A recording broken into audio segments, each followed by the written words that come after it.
Good evening, everyone.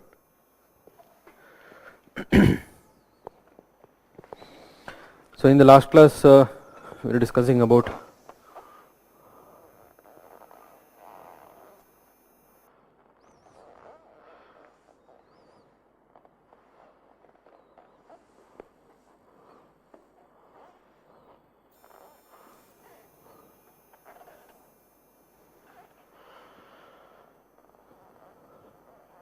the various aspects of governance.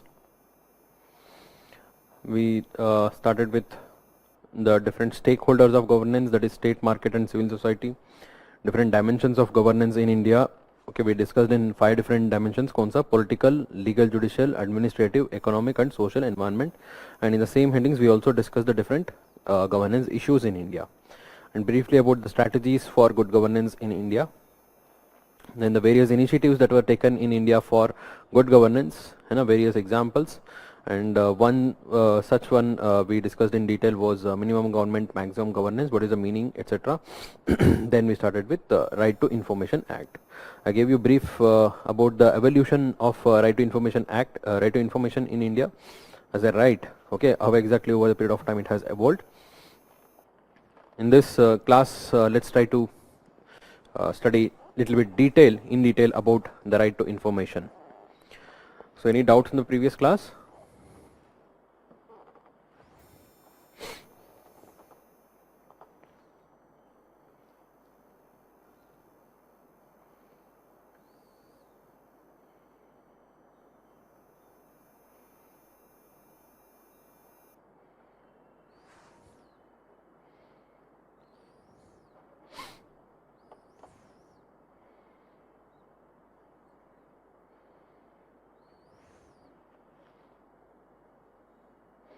Okay. So let's talk about Right to Information Act.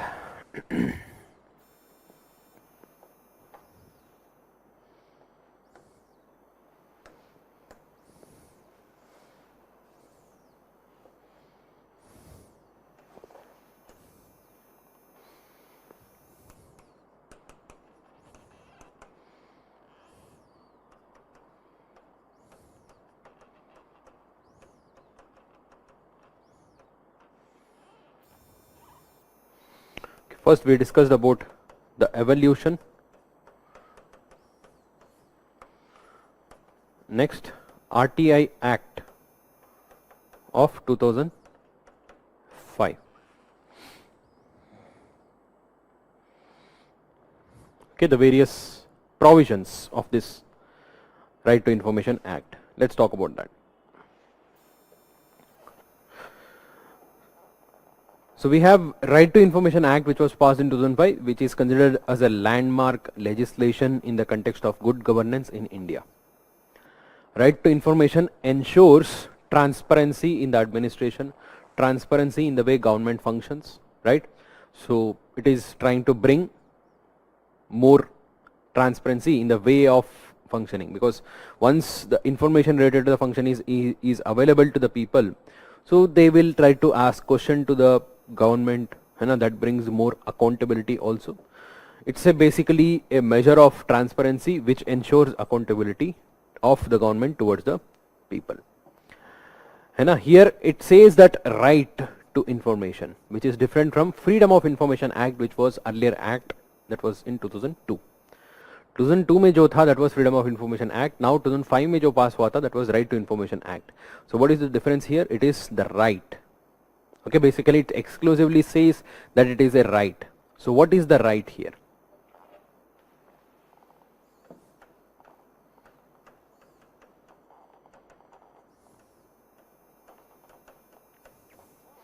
What right are we talking about? See, right to information, it says that anyone, any citizen has the right for timely response sought from the government regarding any information which you are asking from the government. ठीक है, the idea of right to information is that you can ask the government about any kind of information based regarding its functioning. Okay, regarding its functioning, either it is financial information, yeah, in terms of the administrative mechanism, the grounds of decision making, the information related to its performance, profit loss statement, ऐसे बहुत सारा चीजें जो भी government related information है आप पूछ सकते हो. But in this act it guarantees the right to receive a timely response from the government. अगर आपने पूछ लिया गवर्नमेंट भी दे रहा है तो ठीक है, that is right to information, but is it guaranteeing a complete right to information?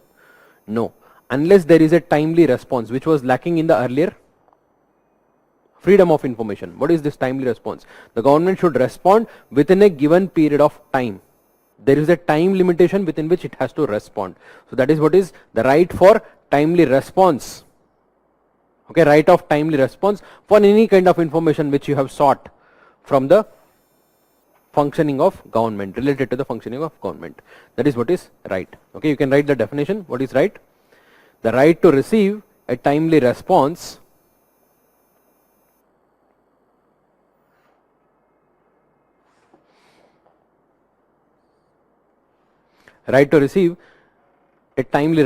for any information sought with respect to functioning of government.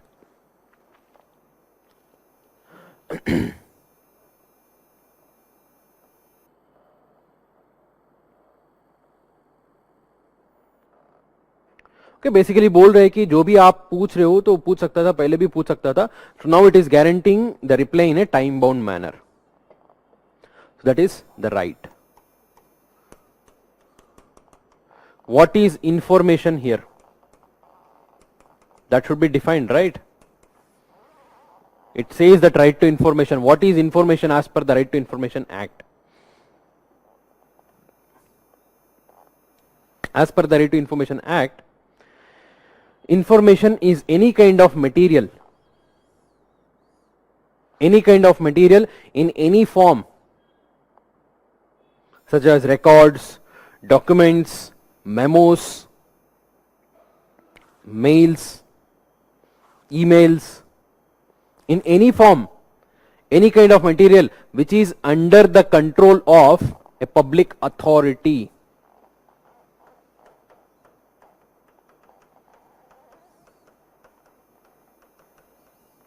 Which is under the control of public authority is called as information. मतलब ये public authority के पास में जो भी रहता है, whatever he is having in terms of the material, in terms of the records, documents, the government memos, or any kind of emails or mails or any other manner, whatever the information which he is holding, so that comes under the definition of information in any other manner. But that person should be a public authority. You can ask information only from a public authority. You cannot go and ask from a private authority. It should be a public authority. Okay, please write any material in any form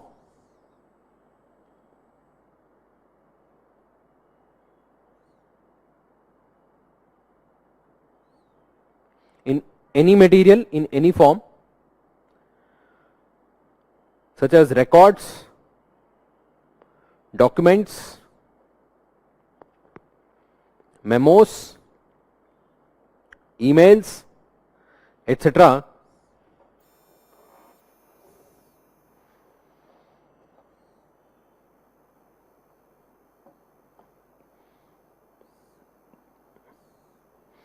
Any material in any form such as records, documents, memos, emails, etc. which is under the control of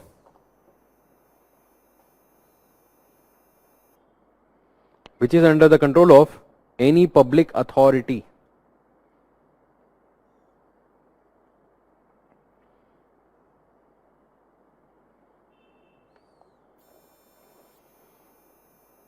so public authority के पास में कोई भी material रहेगा, आप पूछ सकते हो, and उसके लिए टाइमली रेस्पॉन्स देना पड़ेगा. That is what is right. Now let's see what is public authority then.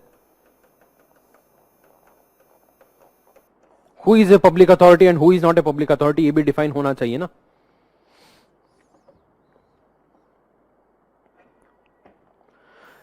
what is public authority? See, the definition of public authority is central to the Right to Information Act. It applies only to a public authority. One who is not a public authority, you cannot go and ask the right to information over there. You cannot go and ask the information over there.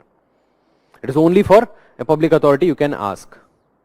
So who is a public authority? Public authority is any body or any institution which is established by Constitution of India, which is established by Constitution of India or by the legislature,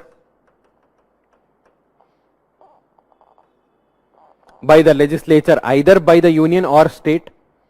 Please keep writing. Any body or organization established by the Constitution of India or by the legislature. So what is the body which is established by the legislature? Any statutory bodies. Okay, statutory body which is established with the help of a legislation. For example, Lokpal. Okay, many bodies of course they are established by the constitution. Constitution के अंदर है. But many of them are not under the constitution. उसके लिए separate act pass कर लिया होगा. All these bodies are called as legislative. The statutory bodies established by the legislature, either by the government, central or by the state, or just by the simple notification of government. Okay, or by the simple notification of government. मतलब executive order के जो through establish होता है. For example, NITI Aayog. It is neither a constitutional body nor a statutory body. It is just a body established by the government. Non-constitutional, non-statutory body बोलते हैं. It is a body established just by a simple notification of the government. Even that would come under it. And any other body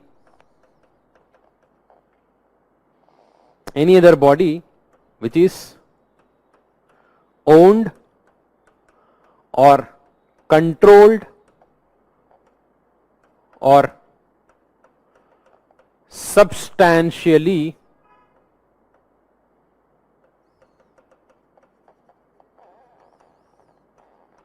funded by the government.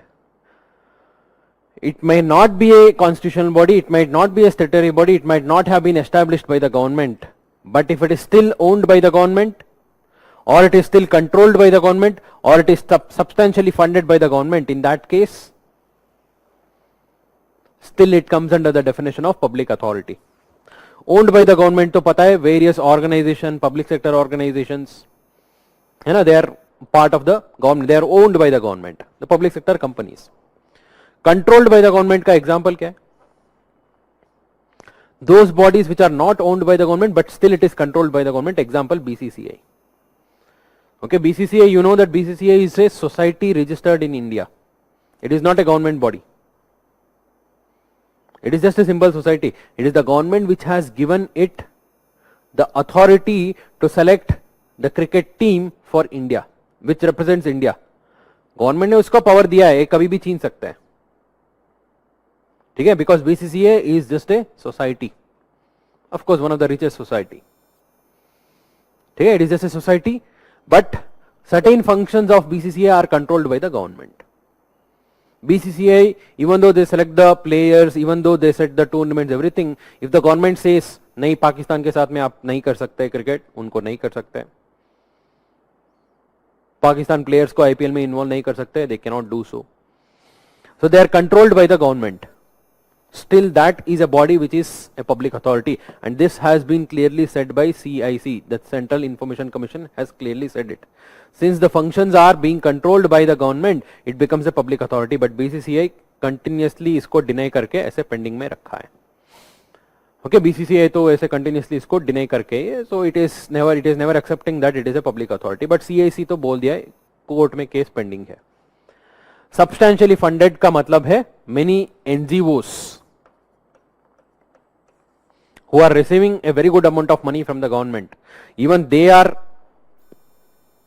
coming under the definition of public authority. They should come under the definition of public authority, right? Because they are being funded by the public money. तो उनका काम क्या है, कहां पर क्या कर रहे हैं, कितना स्पेंड कर रहे हैं, कितना आ रहे हैं, जा रहे हैं, ये सब तो information should be known to the public, right? So any substantially funded body, substantially funded by the government, Okay, owned, controlled or substantially funded by the government, either the central government or the state government. All these bodies come under the definition of public authority.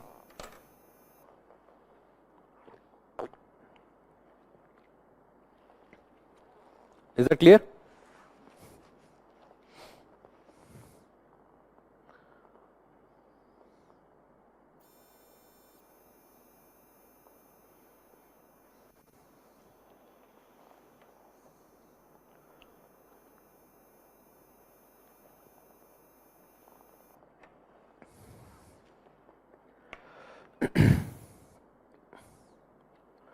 So this is what is public authority. Let's talk about the Central Information Commission. The Right to Information Act provides for a Central Information Commission as the nodal commission to deal with the complaints received in the context of right to information.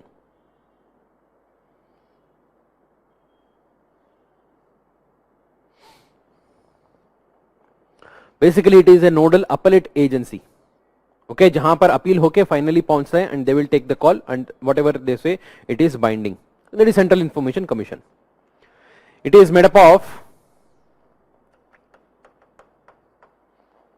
there are certain provisions as per the original act. Originally RTA Act के हिसाब से जो था उसको पहले बता दूंगा, recently change हुआ है उसका भी बाद में बता दूंगा.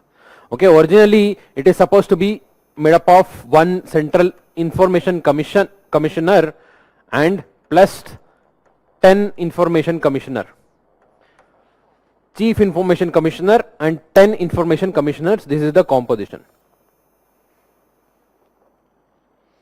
Okay, one CIC plus 10 Information Commissioners.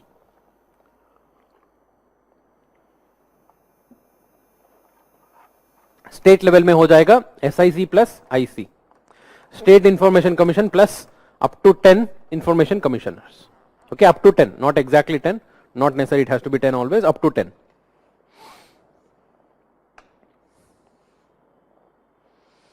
And appointment is done by a committee consisting of Prime Minister, Leader of Opposition in Lok Sabha, plus one Cabinet Minister. Prime Minister, Leader of Opposition in Lok Sabha plus one Cabinet Minister.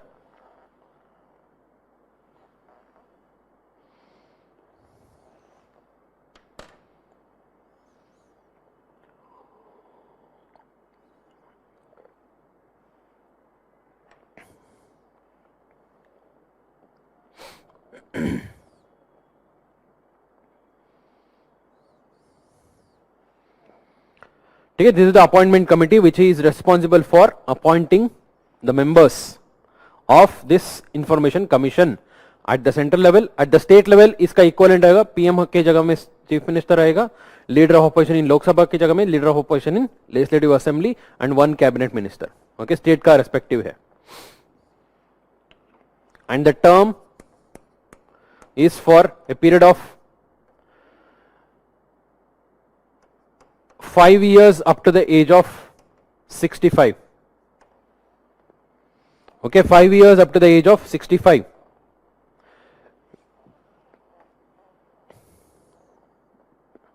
They will hold the office for a term of 5 years and up to the age of 65. And the removal procedure by enquiry of Supreme Court. Supreme Court enquiry. See, in the Constitution there are two types of removal procedure. One is in the manner of removal of Supreme Court judge, that is through impeachment in the Parliament. That is first one. Second one, Supreme Court will conduct the enquiry and if they are found guilty, he will be removed by the President. There is no need to pass in the Parliament. That is Supreme Court inquiry. Many of the bodies, for example, the Supreme Court judges, CAG, Election Commission, okay, Election Commissioner, they are removed in the manner as that of,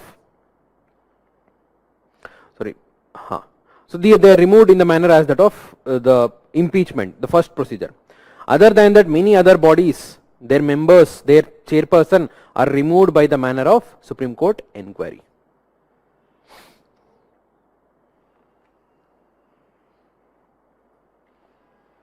In addition to this, every public authority, मतलब कोई भी public authority, suppose let's say that a department is a public authority, it comes under the ambit of public authority, they have to establish a public information officers, PIO बोलते हैं. मतलब कोई भी organization which is a public authority, they should have a PIO, public information officer. So why public information officer? Because he is the officer responsible for implementing RTA in that organization. You have to address to that particular officer, giving your application, ये बोलना है कि हाँ please लीजिए, ये मेरा application है, आप information मुझे दे दो. It is his responsibility that he gives the information. That is what is public information officer. RTA file करना है, कोई फाइल किया है RTA? Any of you have filed RTA?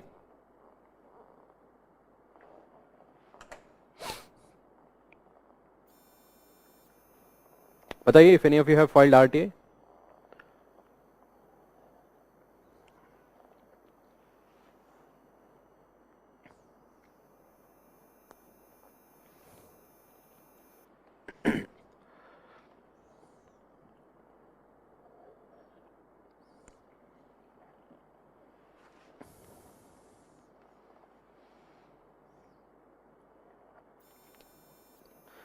तो खाली एस मत बोलो, कहां पर कौन सा ये तो बता दो, कहां पर फाइल किया है. या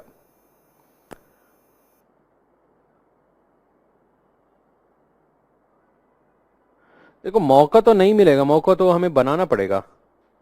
it is something, a government initiative which is trying to bring more transparency and accountability. तो एक बार करके तो देखो. या हम तो बहुत आरटीआई फाइल किया है, we have filed.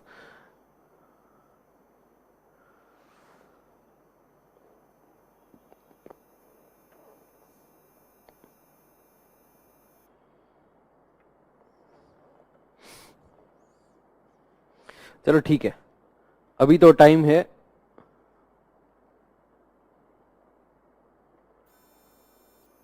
Good. Aman is saying that he has filed in UP state government regarding ODOP scheme. Affiliation of university, यार बहुत तरीके हैं, बहुत different type of RTA can be filed. एक बार सब फाइल करके देखो. It is not that difficult. ठीक है. Few of the organizations have made it online. Few of them you have to give in writing. जो भी organization होगा, अगर गिविंग writing में देना है तो एक simple application लिखे.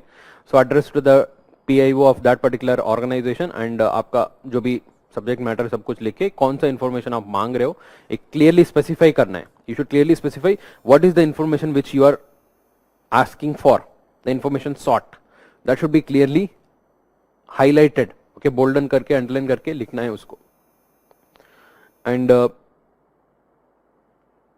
योर ओन डिटेल्स है ना, आपका डिटेल्स भी देना पड़ेगा. And it varies from one department to another. Minimum 10 रुपए का एक फीस लगता है, वो भी if at all you show that you are a BPL card और सम वल्नरेबल सेक्शन ऐसे दिखा दिया तो वो भी पे नहीं करना है.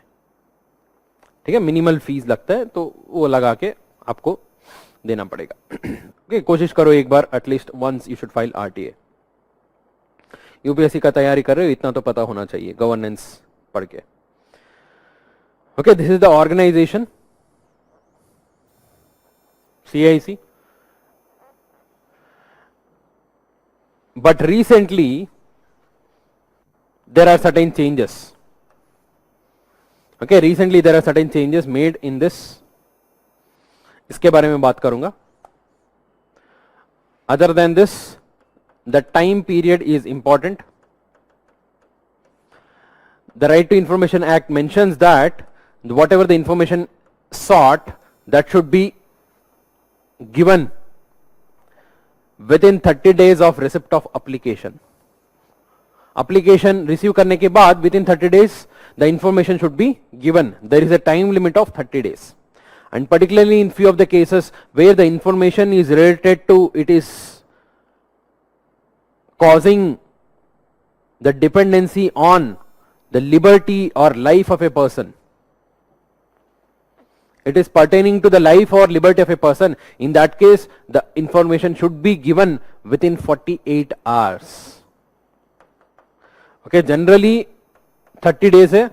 If it is pertaining to the life or liberty of a person, it should be given in 48 hours. This is the time limit prescribed under the Act.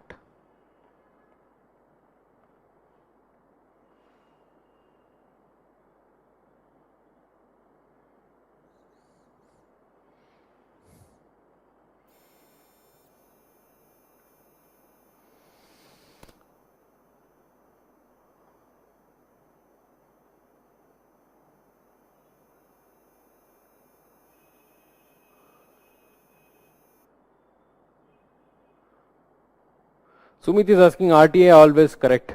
It should be correct. If you can prove that RTA is wrong, the person who is giving the information can be penalized. The public information officer can be penalized. He can be dismissed from his post. उसको punish भी कर सकता है by our CIC, है ना? So it should be right. ऐसे तो नहीं कर सकते. अगर गलत है तो आपको प्रूव करना पड़ेगा why it should be wrong, why it is wrong. Okay, this is all related to RTA Act, the basic provisions.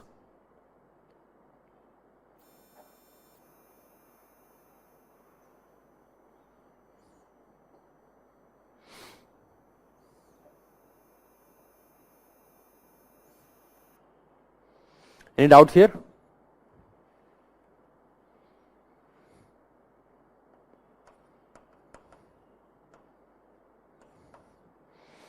Issues in RTA.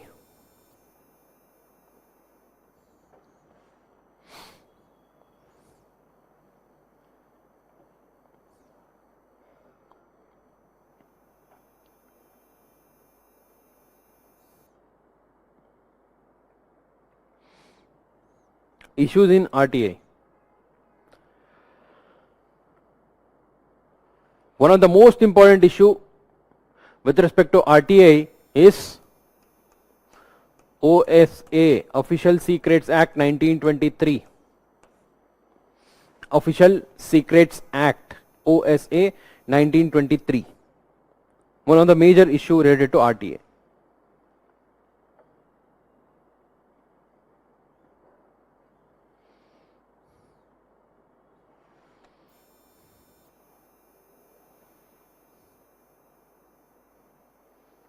Recent changes के बारे में बात करेंगे, पहले इश्यूज के बारे में बात करके फिर आता हूं रीसेंट चेंजेस के बारे में.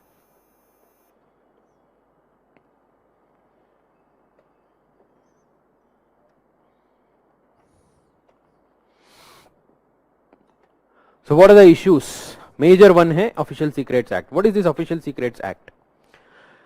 See, the Official Secrets Act was brought during the British period in order to deal with our national heroes, okay, those who are involved in the national movement, to stop them from accessing the information, to stop the people from accessing the information, and to stop them from knowing about the government functioning. They brought this act, Official Secrets Act.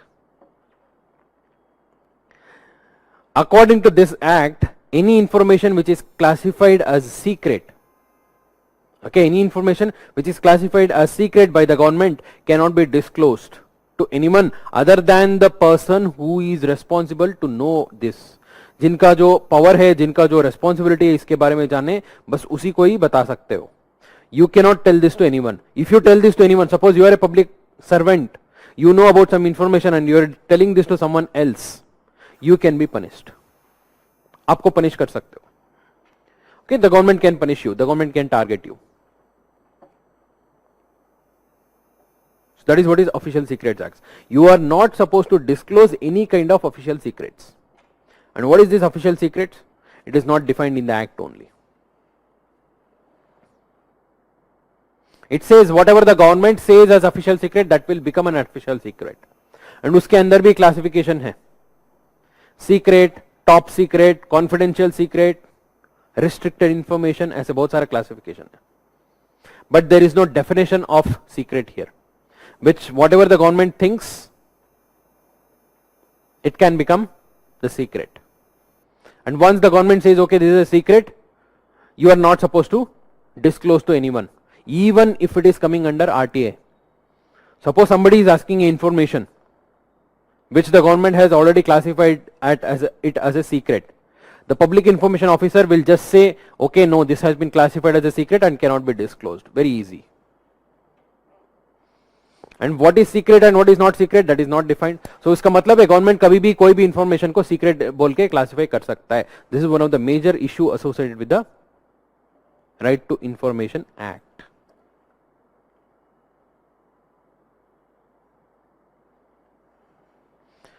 The exemption for Official Secrets Act of 1923 was given under Section 8 Class 2 of RTI. Section 8 Class 2 of RTI Act exempts Official Secrets Act of 1923 under the ambit of Right to Information Act. मतलब कोई भी चीजें हम OSA के under classify कर दिया तो that is exempted. The Public Information Authority, the Public Information PIO officer cannot disclose this, and he is not supposed to disclose this.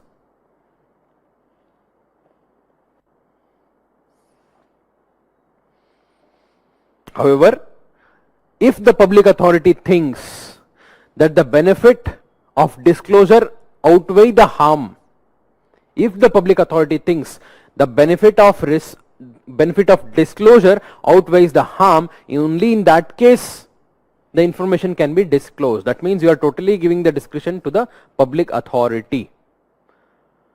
So that is totally limiting the functioning of RTA and its implementation. Okay, both are basically the limitation in their own way. OSA restricts the disclosure of information. The presence of OSA itself is basically something which is going against the principle of right to information. It is almost 100 years old act which was brought during the British period to suppress the spread of information, and the time has changed a lot. Now it is not about the suppression of information, it is more about the proactive disclosure of information. In the era of proactive disclosure, we are still keeping this Official Secrets Act which was done during the British period. This discourages any disclosure of information, and Section 8 Class 2 totally gives immunity to any kind of information which is classified as a secret by the government. We also have Civil Services Conduct Rules. Civil Services Conduct Rules of 1964.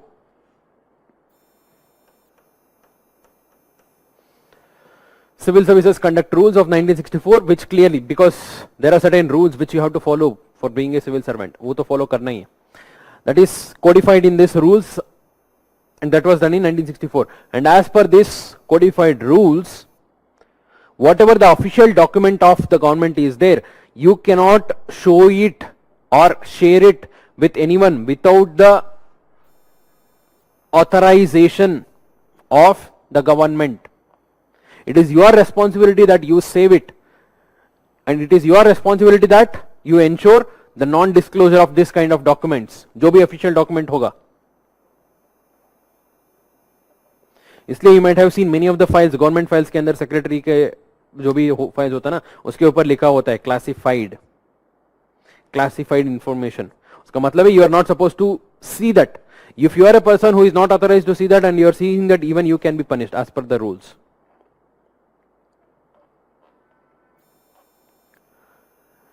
Then the armed forces, intelligence organizations, secret bureaus, the security organizations,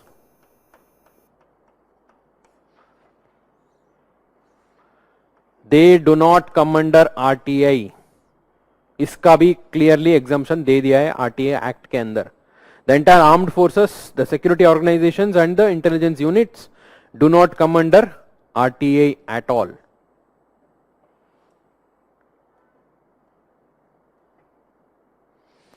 So dictate करना है, चलो लिखो.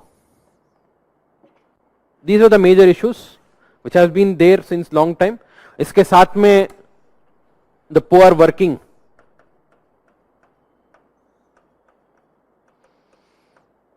in terms of implementation of act, pendency of many cases,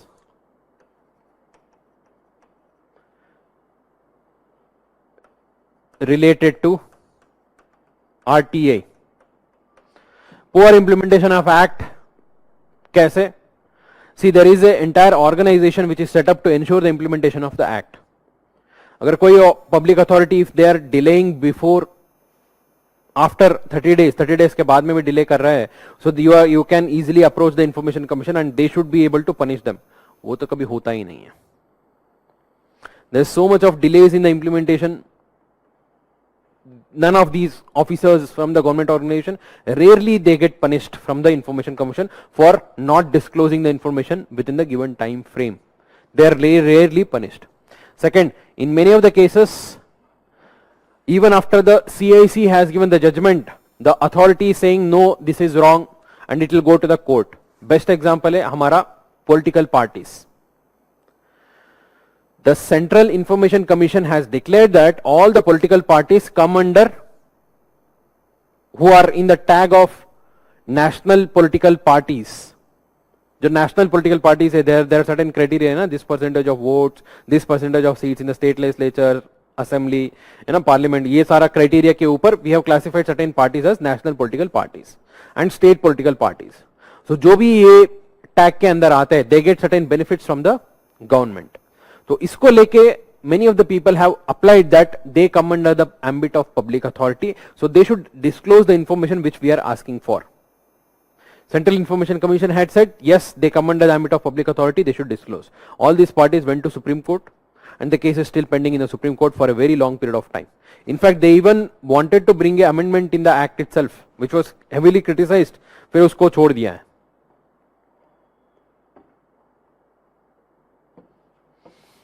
ठीक है?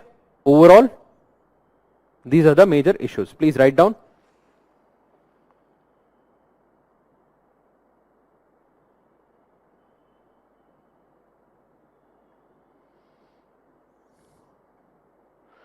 So first one है Official Secrets Act.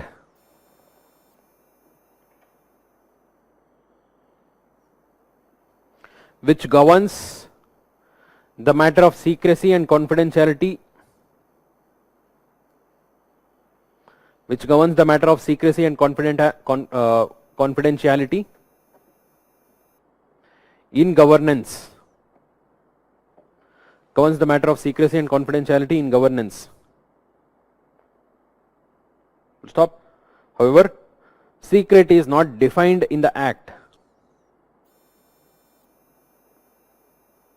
Secret is not defined in the act, and public servant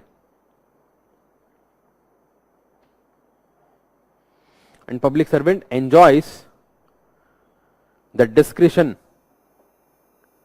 Public servant enjoys the discretion to classify anything.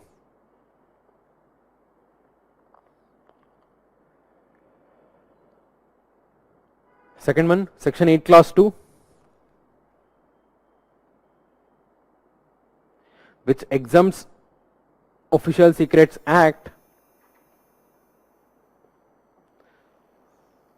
Section 8 Clause 2 of RTA Act. RTA Act का section बता रहा हूं मैं, which exempts the Official Secrets Act of 1923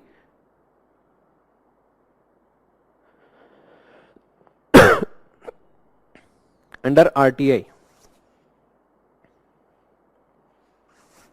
Third one, Civil Services Conduct Rules 1964,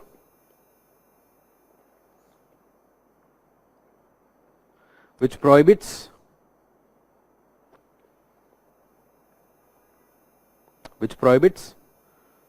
the communication of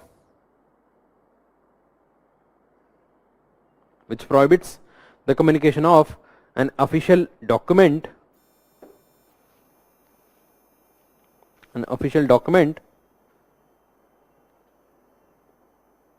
to anyone without authorization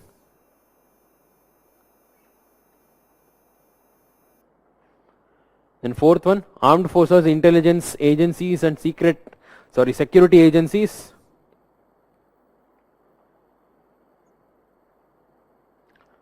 Armed forces, intelligence agency and security agencies are exempted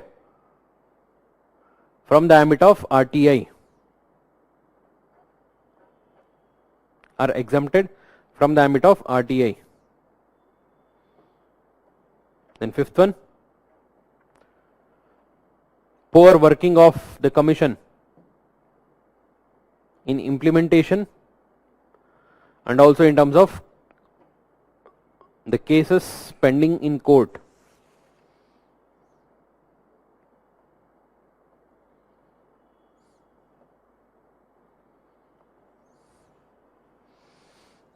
So these are the various issues. Certain recent changes or amendments or the things related to news. इसमें पहले चीज है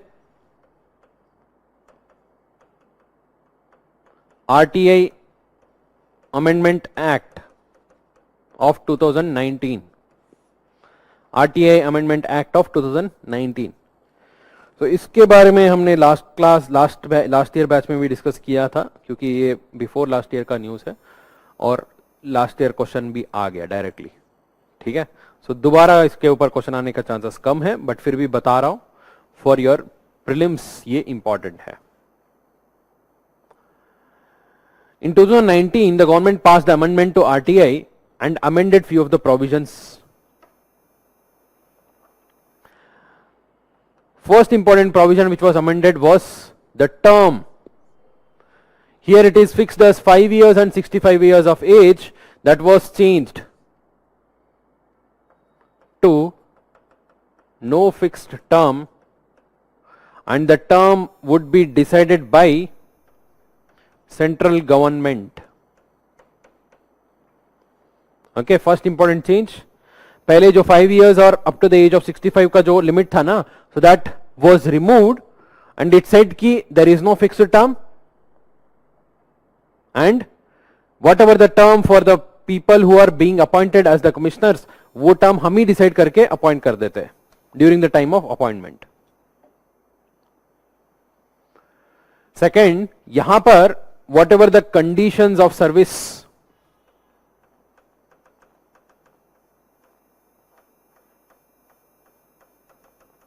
the conditions of service was actually made equivalent to the judge of Supreme Court. Judge of Supreme Court के लिए कितना emoluments, कितना position, power सब कुछ मिलता है. The same will be applicable to the Information Commission also. This was the earlier stand. Now it is saying that the salary and the service conditions will again be defined by central government only. Central government will decide both the term as well as the salary and conditions of service. The reason given by the central government why they have made this change, basically they say that earlier it was made equivalent to election commission. Earlier the status of Information Commission was equivalent to election commission, which is little bit tricky for the government to handle. बोला है कि इनका status इनसे equal नहीं करना है, because many of the times we will have to challenge the outcome, challenge the verdict of Information Commission. That time we have to go to the Supreme Court only, क्योंकि the status of Election Commission is equal to the status of Supreme Court judges. So if you are challenging the verdict of Information Commission, that means you are challenging the verdict of Supreme Court itself, because Election Commission ka status is equal to the judge of Supreme Court. If you are challenging them, this is equivalent to challenging the Supreme Court, which requires a cumbersome process. बोल रहे इसको हम easy करने, हम easily challenge करना चाहिए, तो उसका status थोड़ा सा कम कर लेते हैं. But ये तो गलत है. In fact, if you remember the Supreme Court judgment, that is how it evolved. It basically said that to exercise the right to vote, we need the right to information. Right to information brings better awareness and knowledge and that makes us empowered in the context of right to vote. So technically, rather than reducing their status, we should have actually increased their status to constitutional body, because the role of an information commission in a country, democratic country like India, is must. It is very, very important to ensure accountability and transparency. So rather than making it as a constitutional body, now we have reduced it to a statutory body which is totally dependent on the government for its term, the service condition, everything. If the government is appointing the members and prescribing the term and service condition, everything, they would obviously be under the influence of the government. They would, the members who are getting appointed, they would definitely be under the influence of government. Do you think they would go against the government and disclose the information? No. So it's a kind of tricky situation where the government is handling everything and the government would decide everything. So this has been widely criticized. इसके ऊपर question आ चुका है. So no need to worry. Changes क्या क्या हुआ है? Please write these changes. One is there is no fixed term and that would be decided by the central government. Salary and service conditions are also, earlier it was made equivalent to Supreme Court. Now that is said that it would also be decided by the central government only. That is making them more dependent on the central government.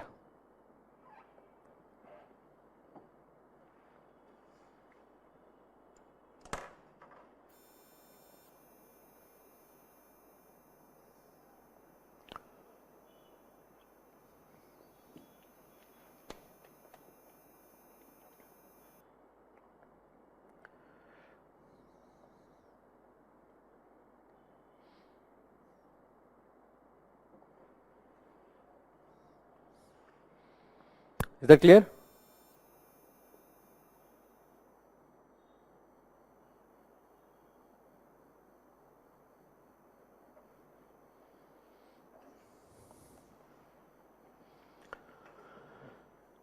यार इसमें समझने का ज्यादा कुछ बात नहीं है, मैं दोबारा सिंपली बता देता हूं. देखो, the earlier two things were fixed. One was the term, second one the salary and service conditions. Salary and service conditions क्या है? The status of the information commissioner, chief information commissioner, were earlier equal to central election commissioner. Other information commissioners are equivalent to other election commissioners. The status was given. The information commissioners had the status equivalent to Supreme Court judges. उनका status था equivalent to Supreme Court judges. So basically the status of information commissioners were equivalent to Supreme Court judges earlier. Government ने इसको हटा ही दिया, बोला है कि what is their status, what are their service conditions, what are their salary, everything we will decide based on case to case basis. At the same time, the earlier fixed term of 5 years and up to 65 years of age is also removed, and that is also the government is saying that the central government will fix by a simple notification. Whenever we appoint someone, हम दे देंगे उसका कितने साल के लिए रहेंगे. So that is totally ridiculous, don't you think so? If the government is saying that हम appoint करेंगे, हम ही fix करेंगे, the person who is getting appointed will be totally dependent on the central government. That reduces the accountability. Central Information Commission is an accountability institution. It should be totally independent of the government. So now that is increasing the dependency on the government, right? दो changes जो किया है वो changes याद रखो and the criticism याद रखो, काफी है. Is that clear? The first change, removal of fixed term. Second change, the salary and service conditions of the Information Commission will be fixed by the central government, which was earlier fixed as per the Supreme Court judges' status.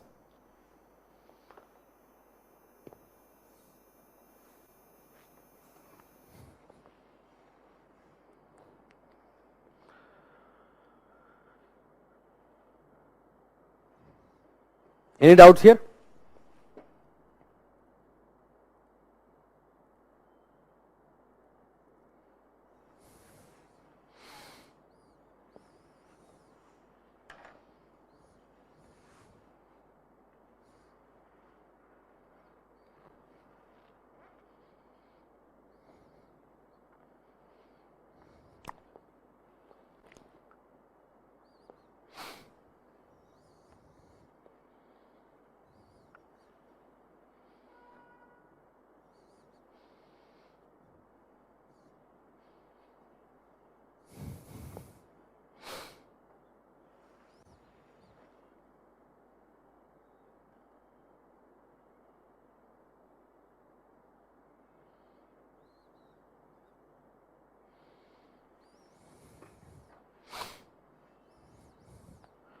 Second recent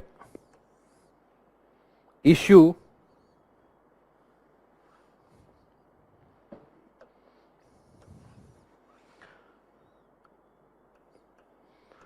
CJI under RTI.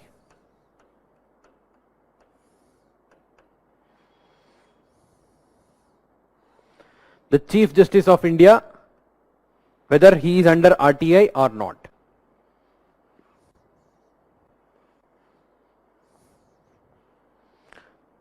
Okay, the Chief Justice of India comes under RTI or not. First of all, tell me whether the judiciary comes under RTI or not.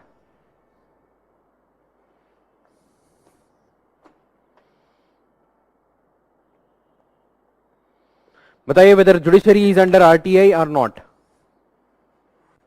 Right to Information Act के अंदर आते हैं judiciary.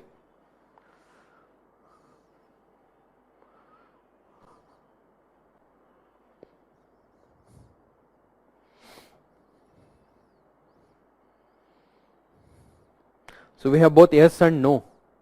थोड़ा सा substantiate तो करो यार. ऐसे तो क्यों, why है तो no. No, why do you think yes or no? Please substantiate.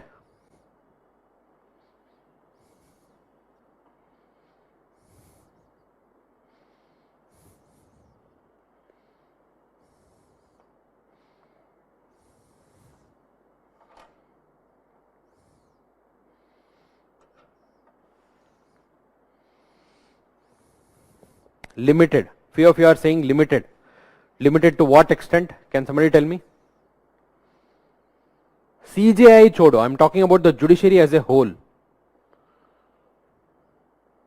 What do you mean by limited? Limited का मतलब क्या है?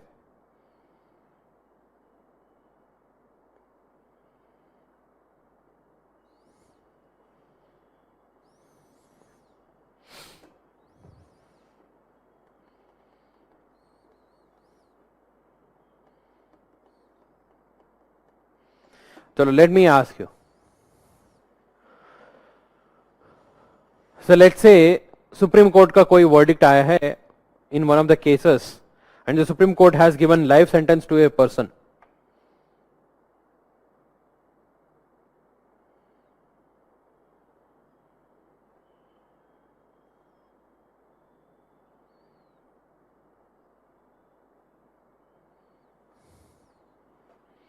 Okay, Supreme Court has given a life sentence to a person. That person is in jail and you think that that person has not committed this mistake. So can you file a RTA in front of the Supreme Court and ask why did you give him the life sentence? On what grounds did you give him the life sentence? Can you ask through RTA?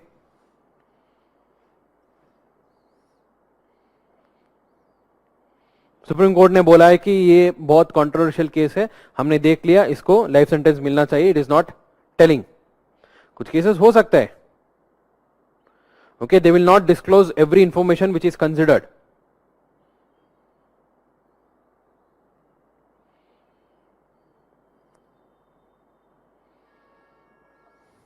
Can you ask Supreme Court on what grounds this person has been given the life sentence?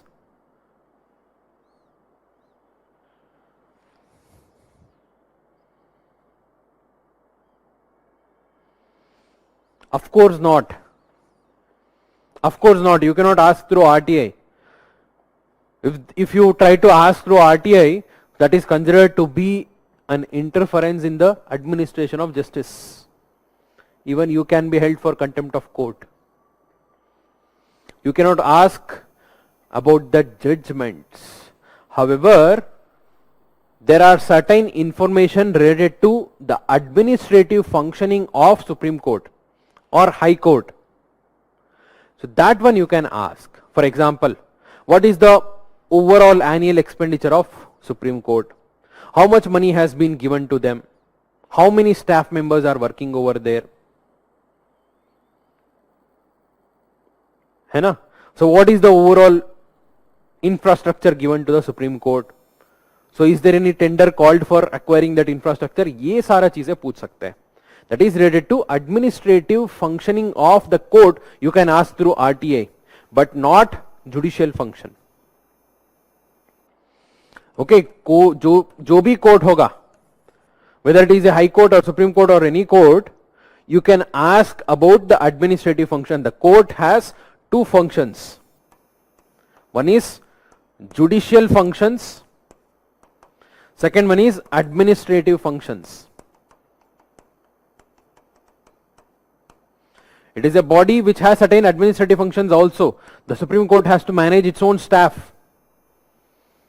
है ना, उनका कुछ infrastructure है, building है, सब कुछ manage करना है ना. That is what is administrative function. You can ask about the information related to administrative function but not the judicial functions. If you are going to interfere over there, that is considered to be obstruction of delivery of justice. There is a clear procedure.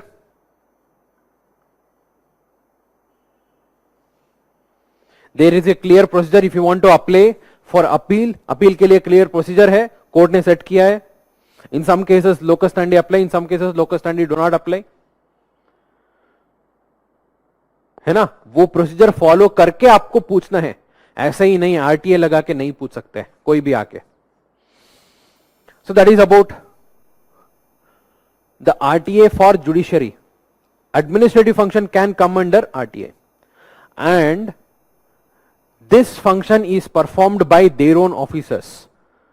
Court will appoint their own public information officer, they will give out the information, and there is no uniformity in the way these courts function in the context of RTA. It varies from one court to another, one high court to another high court, and there is a huge difference in the way they function.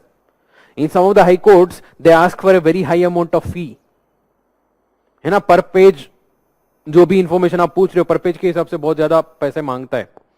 They have fixed the fees at a very higher rate, because normally जो rules apply होता है ना बाहर का, जो public information officer के, public authority के लिए, वो यहां पर अप्लाई नहीं होता है. There is more autonomy to the judicial organisations in terms of RTA. RTA implement करने के लिए they have little, there is more liberty, there is no uniformity over there.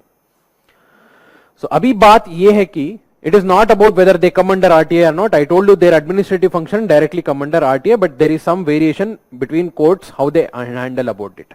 Now we are going to talk about Chief Justice of India. CJI is a office. Okay, it is a office which is basically the head of the entire judicial structure in India.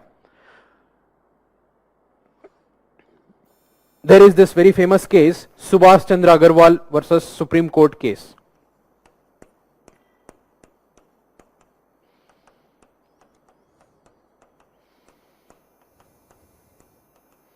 Subhash Chandra Agarwal.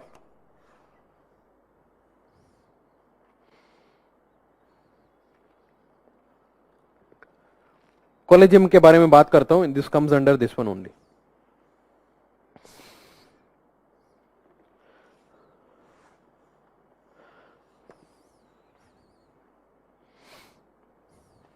This is in the context of assets of judges. Assets of judges. See, long back the Supreme Court itself had decided that every person who is going to be appointed as a Supreme Court judge will declare his asset and give that information to the Chief Justice of India.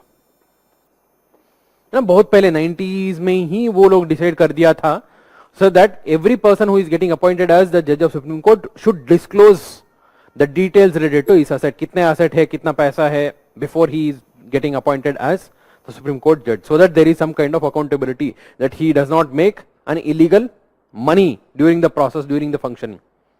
उसको declare करना है, and that information should be given to the Chief Justice of India.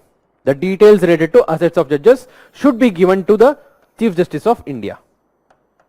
वो बहुत पहले ही decide कर लिया था, अपने आपस में डिसाइड करके बोल दिया था हम तो डिस्क्लोज कर देंगे. In 2007 Subhash Chandra Agarwal filed a RTA in front of Supreme Court. जो सुप्रीम कोर्ट का पब्लिक इंफॉर्मेशन ऑफिसर है ना, उसके सामने एक आरटीए फाइल किया. ये जो असेट डिटेल्स आप लोग बोल रहे हो, सबमिट कर रहे हो, अपने आपस में सबमिट कर रहे हो ना, सो उसका डिटेल्स चाहिए मुझे. I want the details of the assets submitted by the judges of the Supreme Court to the Chief Justice of India.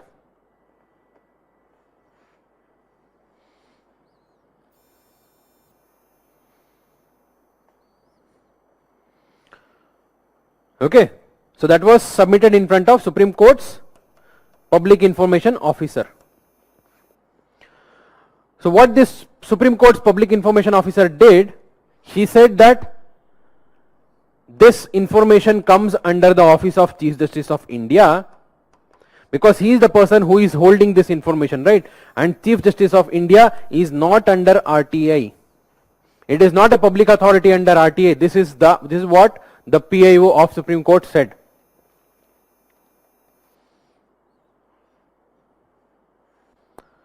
Okay, ये तो बोल दिया नहीं, ये हम information हम नहीं दे सकते because CJI is not a public authority only. So you are not asking information from public authority, so we cannot disclose. So Subhash Chandra Agarwal went in front of CIC, Central Information Commission. Central Information Commission said the Chief Justice of India comes under RTI.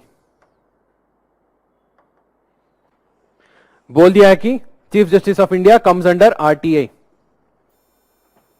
So it has to disclose the information related to the assets.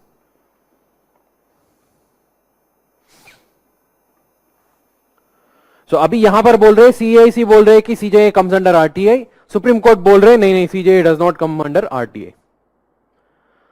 So if any authority, any body is violating the order of CIC, it cannot violate by itself. It has to go to the court. Suppose I am an organization, I am a private organization, मेरे ऊपर कोई बोल रहा है कि आप public authority है, CIC भी बोल रहे पब्लिक अथॉरिटी इंफॉर्मेशन दे दो, मैं कोर्ट जा सकता हूं. Because I cannot violate the order by myself, I will just present in front of the court. देखो ऐसे CIC ऐसे बोल रहे कि मैं पब्लिक अथॉरिटी हूं, तो मैं तो पब्लिक अथॉरिटी नहीं हूं, तो I will not follow this order. But I have to go to the court. यहां पर who is the person who has to go to the court? Supreme Court. Supreme Court went in front of Delhi High Court. Supreme Court went in front of Delhi High Court and submitted that the order of CIC is wrong. जो भी CIC बोला है कि CJI RTA के अंदर आ जाते हैं. So whatever the CIC has said, the order of Central Information Commission is wrong. तो उसको quash करना है. So Supreme Court went in front of Delhi High Court and said you should quash the order of CIC because CIC is wrong in this case. But what Delhi High Court said? Delhi High Court said no, CJI comes under RTI. You should disclose the information. It upheld the decision of CIC and said that CJI comes under RTI. You should disclose the information. So the Delhi High Court is telling the Supreme Court. So now, if the verdict of any high court has to be quashed, you should go to Supreme Court. So the Supreme Court went in front of the Supreme Court itself, asking to quash the order of Delhi High Court. Okay, Supreme Court submitted in front of the Supreme Court itself, saying जो Delhi High Court ने बोला है वो गलत है. And that was decided recently by the Chief Justice of India himself, along with various other members. A bench finally decided and वो बोल दिया CJI comes under RTI. Okay, Supreme Court finally decided चलो ठीक है CJI को RTI के अंदर लेके आता है. Okay, that was presided over by CJI himself, along with of course collegium. Okay, sorry, collegium nahi, bench. In this case it said that it comes under RTI, but it is not completely under RTI. There are certain information which is held by CJI as the authority, as the officer office of CJI, that information can be disclosed. For example, assets. The information related to assets can be disclosed. If you're asking information related to assets, I'll give. But not all the information. For example, collegium. I cannot give you the information related to collegium because that contains some of the correspondence made between the government and the Supreme Court while considering the candidature of different judges. And that information includes certain personal information also. For that, you need to take the permission of that particular judge. If you take the permission of that particular judge, then you might get the information. इसके लिए आप उनके सामने apply करना पड़ेगा. So we cannot give the information related to the collegium. That since that includes various personal information, वो तो नहीं करने. अगर इनके पर्सनल के बारे में पूछना है तो उनसे पूछ लो, हमारे पास में मत आओ. By the office, by the position of the office, if you want to ask about the assets, ठीक है, मेरे पास information है, मैं दे दूंगा. This is the final position right now. ठीक है, I'll briefly repeat. Supreme Court had long back decided that the judges of the Supreme Court will submit the information related to assets to the Chief Justice of India. Subhash Chandra Agarwal in 2007 filed a RTA in front of Supreme Court asking for that information. Supreme Court denied, saying that CJI के अंदर है ये information and CJI is not under RTA. So he went to CIC. CIC said that CJI comes under RTA. Supreme Court went to Delhi High Court saying that the order of the CIC is wrong. But instead the Delhi High Court said that no, order of CIC is right and CJI comes under RTA. So to question this, the Supreme Court went in front of the Supreme Court itself, which finally said that CJI finally comes under RTA, but not everything. If it is related to the information of assets, we will disclose it, but not the information related to the collegium.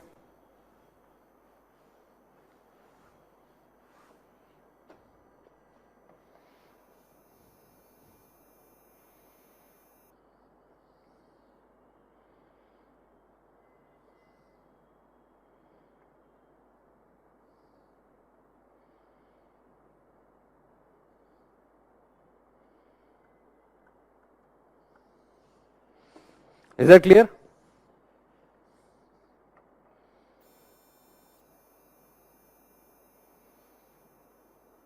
So these are some of the recent changes, amendments in RTA. Finally, let's talk about the recommendations.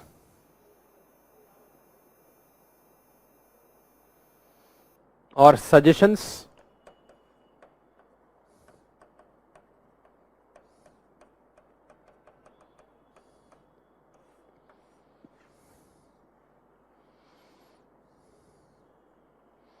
Recommendations.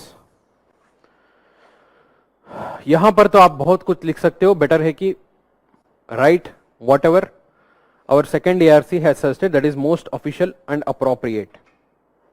Second ARC, what all second ARC has suggested, you can just make a list of it. Okay, I have told you, you can read the first report of second ARC, that is entirely about RTA. उसके final में दिया है what are the basic recommendation, वो उसके through go through कर सकते हो, or you can just note down what I am going to dictate here. What are the important recommendations as given by second ARC? The first important recommendation is about OSA, Official Secrets Act 1923. Second ARC has recommended the complete removal of Official Secrets Act. उसको पूरा हटा दो and replace जो भी उसके अंदर provisions है ना. So of course you might need to protect some of the information of the government, है ना, which might hamper the sovereignty security of the country. उसको प्रोटेक्ट करना है तो, बट उसके लिए पूरा एक्ट का जरूरी नहीं है. एक सिंपल चैप्टर लेके आ जाओ, हमारा नेशनल सिक्योरिटी एक्ट NSA 1980 के अंदर लेके आ जाओ, काफी है. Other than that you don't need a separate act of official secrets act. उसको पूरा रिपील करो, completely repeal. This is the recommendation of second ARC. Please write the first one. Official Secrets Act of 1923 should be repealed.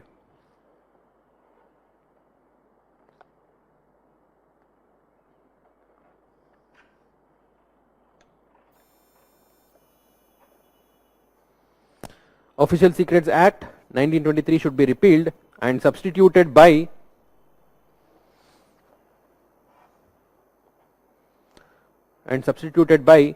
a chapter in National Security Act NSA 1980.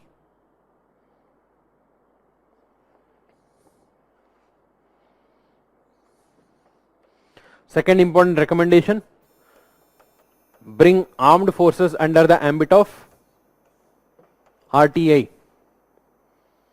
Okay, armed force तो पहले ही exemption दे दिया है ना, so second year से said that उनको भी लेके आना है, बहुत जरूरी है. We need the information related to their functioning and all. That is second one. Please write armed forces to be included under RTI.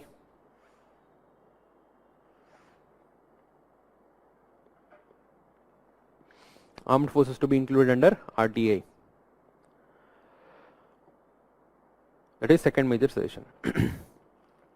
See, the major issue related to the implementation of RTI in India is that the people who are responsible for the implementation of RTI, they are not well trained. They belong to the olden days era, who are not supposed to be disclosing any kind of information. They want to protect the information. So ये ज़्यादा कुछ idea नहीं है. So पहली बात है कि उनको disclose करना है नहीं करना है, इसी के ऊपर doubt होता है उनको. दूसरा है कि they don't know how to maintain the information of government documents. है ना, कोई भी गवर्नमेंट डॉक्यूमेंट, कोई पुराना जमाने का गवर्नमेंट ऑफिस में जाके देखो, so they will have a huge stack of all the different files. It is very much essential that the people who are working in the government department should be trained how to process and save this information in a systematic manner, so that it is easy to arrange the information, easy to segregate the information and give it to the citizens, whoever is asking for this. जो भी पूछ रहे हैं उनको ये देने के लिए यहां पर सिस्टमैटिकली अरेंजमेंट होना चाहिए ना. At the same time they should also be made aware of all the different provisions of RTI. ये तो पता ही नहीं होता है, इसलिए second ARC has suggested at least 1 day in 1 year should be dedicated to give training to government officials. एक साल में एक दिन तो एटलीस्ट उनको थोड़ा सा ट्रेनिंग दे दो, कैसे इंफॉर्मेशन को हैंडल करना है, कैसे उसको डिस्क्लोज करनी है, ये सारी चीजें उनको समझाओ. Please write this third one, at least 1 day training to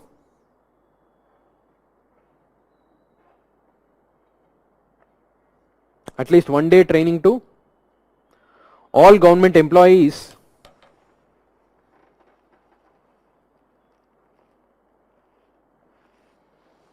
at least 1 day training to all government employees in a year.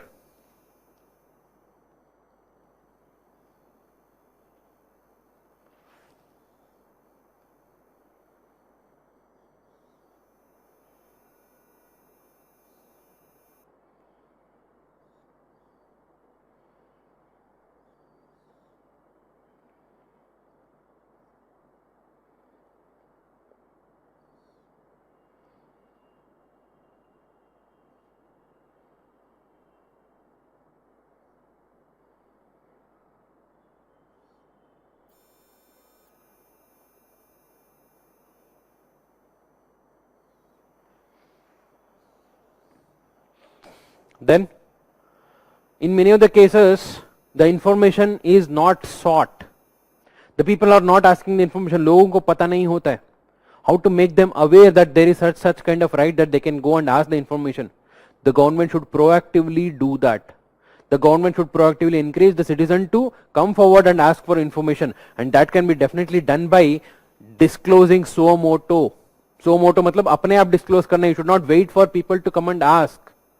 हर साल का एक एनुअल रिपोर्ट निकालो, जो भी इंफॉर्मेशन है उसको निकालो, let them read and understand so that they are more aware and they will come forward by themselves. Next one, suo motu disclosure of information by the government departments. Suo motu disclosure of information by government departments.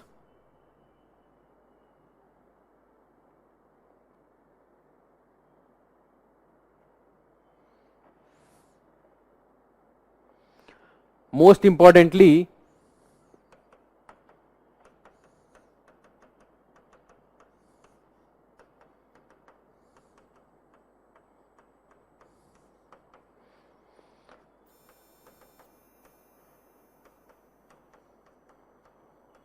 protection to whistleblowers.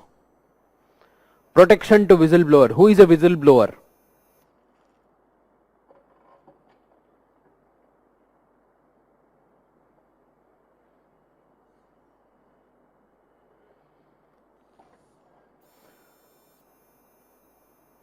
Who is a whistleblower?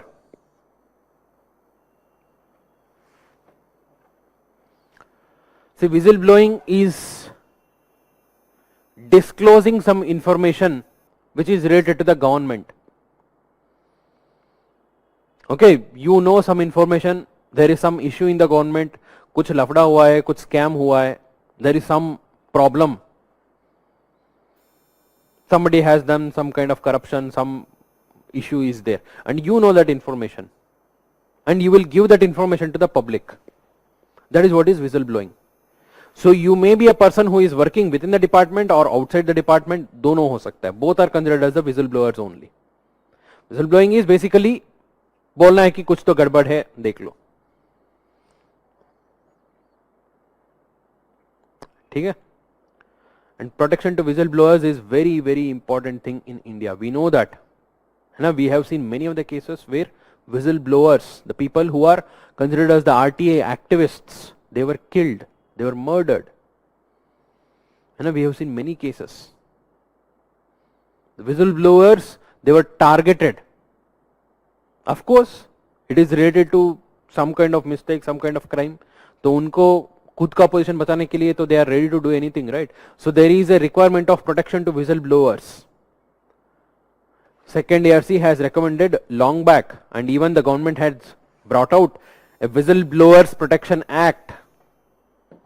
Okay, recommendation 5 है, major, याद रखो. So the government came out with Whistleblowers Protection Act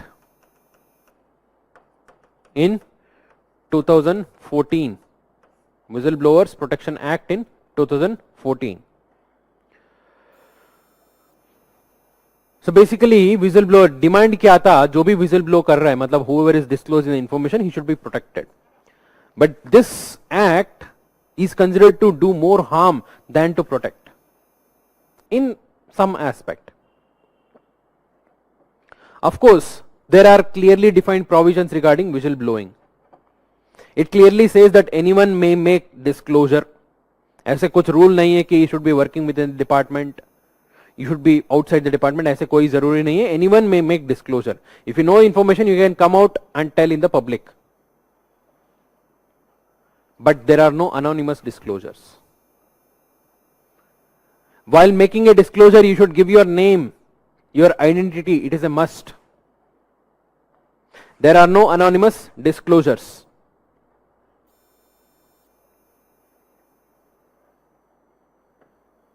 You can give a complaint to the government or the police or the judiciary saying that this is the information which I know, but you have to give your identity also.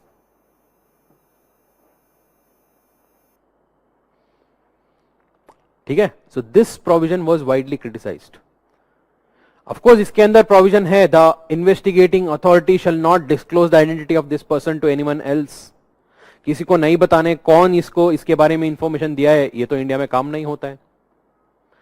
Definitely you can take out the information, वो तो दे ही सकते हैं. There are penal provisions, you can punish the investigating officers if you disclose the information. But India में कितना काम होता है, like how many cases you have seen that the investigating officer is punished. So there are not much stringent provisions to protect the whistleblowers as per this act.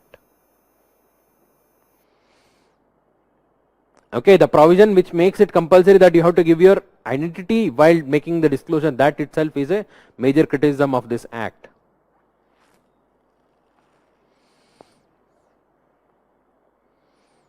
ठीक है? और इसके साथ में एक और प्रोविजन भी है. If at all your disclosure is not proven, मतलब आपने कुछ allege किया है, complaint किया है, उसका कुछ evidence नहीं मिला, and it is found that your disclosure is wrong, even you can be punished. There are penalties for false disclosures. There are penalties for false complaint.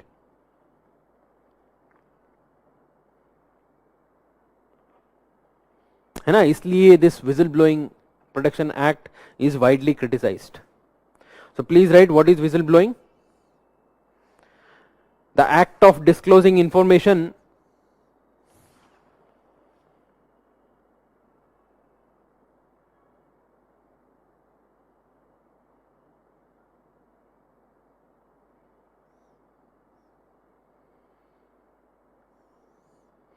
the act of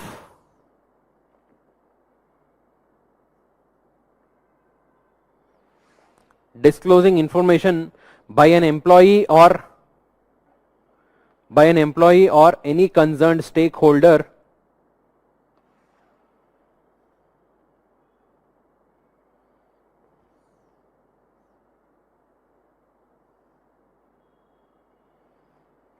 by an employee or any concerned stakeholder about an illegal or unethical conduct within an organization.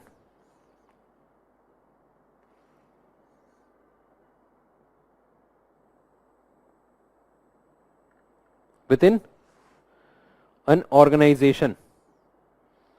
Okay, next paragraph. Whistleblowers Protection Act 2014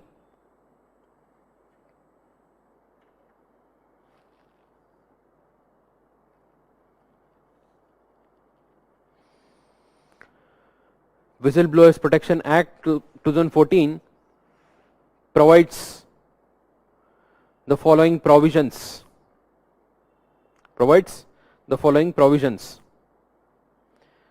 First one, anyone may make disclosure. Anyone may make disclosure. They can use any method. Okay, ऐसे fixed method नहीं है. You can go to police, you can go to the Lokpal और हमारा जो CVC है. So बहुत जगह जा सकते हैं. Wherever you want, you can go and disclose. There is no restriction. यहीं पे जाके disclose करना है. Anyone may make disclosure. Second point, the complaint shall include the identity of whistleblower,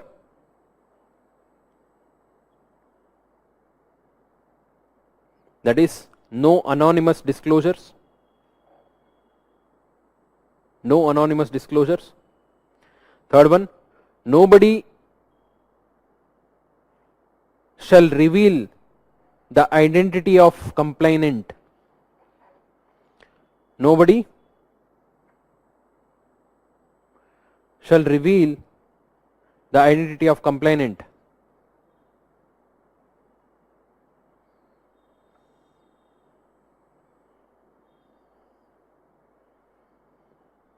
Full stop. If revealed, he or she can be punished.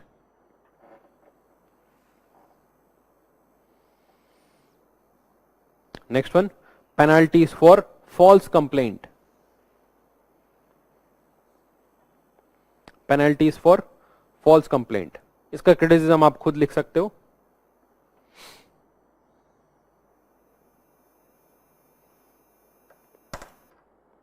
Fine.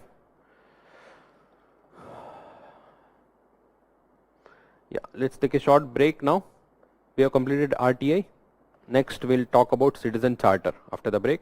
Citizen charter and social audit, we'll try to cover it up. So Surya Teja has a doubt, how does it benefit by repealing OSA and substituting it in National Security Act? See, basically it is not saying that पूरा OSA को वहां पर लेके आओ, बहुत simple सा provision बना दो under NSA. See, NSA, I agree that it is criticized for many other reasons, but NSA is also required for the ensuring security of India.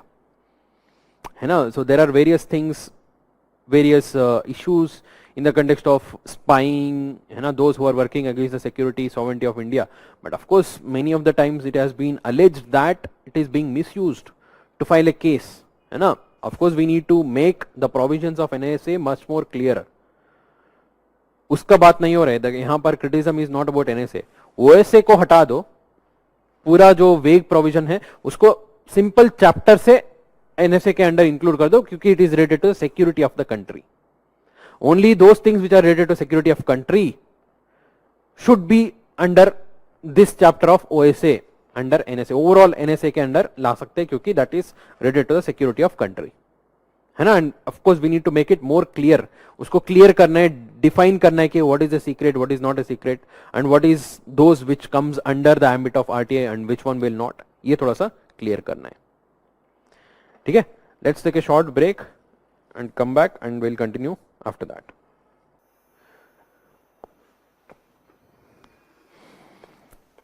Third point में क्या डाउट है? Whistle blowers protection act third point था. So अगर कोई disclose information, अच्छा हाँ, so there is a whistle blower जिसका identity वो खुद कंप्लेंट में लिख के देना है, that he has to give his identity to the officer. जो भी ऑफिसर के सामने वो डिस्क्लोज कर रहे हैं ना, सो उनको वो आइडेंटिटी देना है. सपोज दैट ऑफिसर डिस्क्लोजेस और reveals the information of this person. अगर कोई बंदा जाके डिस्क्लोज कर रहा है about A minister who has done A scam, ये स्कैम तो बाहर आ जाएगा. Who has disclose this information, ये इंफॉर्मेशन कौन दिया है, कौन निकाला है, ये बाहर नहीं आना चाहिए. गवर्नमेंट रिकॉर्ड के अंदर होना चाहिए, बट ये बाहर नहीं आना चाहिए. अगर बाहर आ गया, इस बंदे को पकड़ेंगे, जो इन्वेस्टिगेटिंग ऑफिसर है ना, उसको पकड़ेंगे. So why did you reveal the name of the whistle blower? He is not suppose to reveal the name of the whistle blower. That is act. Okay, act के अंदर दिया है कि like he should not reveal the name of the whistle blower, but he should know the name of the whistle blower. That was the third point.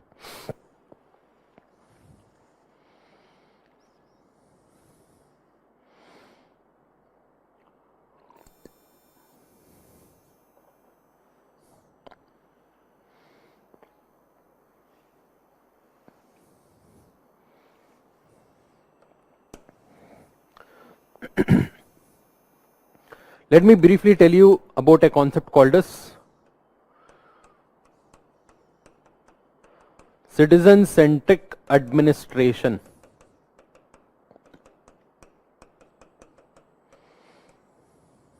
You might have heard about this term citizen-centric administration. उसका मतलब क्या है?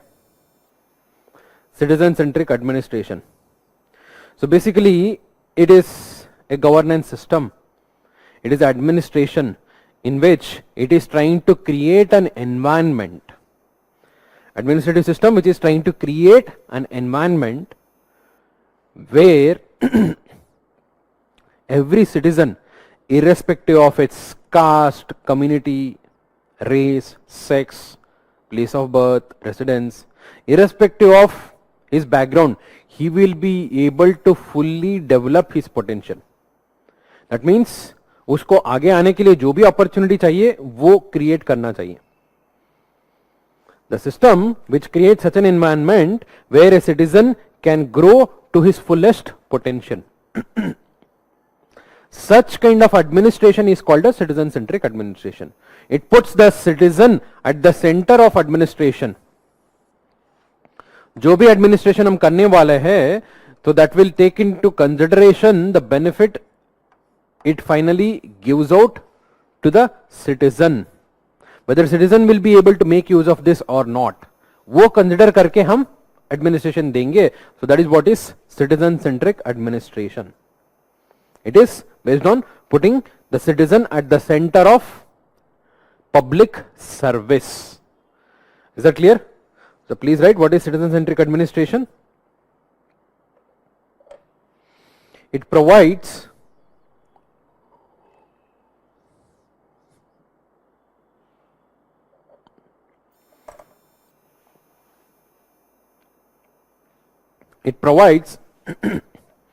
an environment. It provides an environment in which all citizen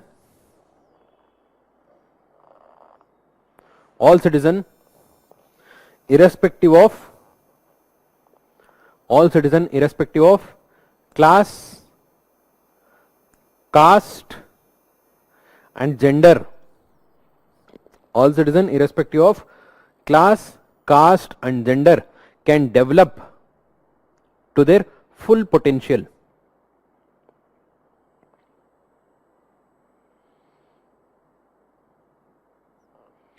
Can develop to their full potential. It is based on, full stop, it is based on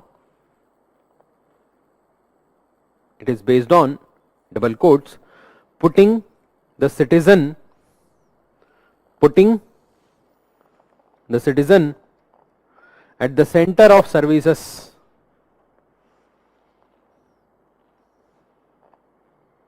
at the center of services in order to achieve citizen centric administration,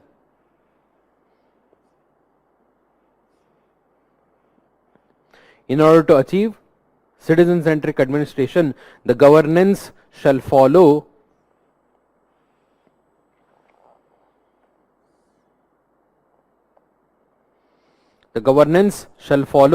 the following four pillars,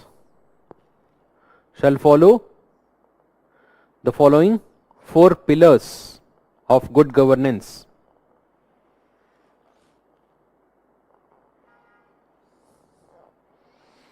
Okay, as per this, what is these four pillars of good governance? क्या क्या होता है?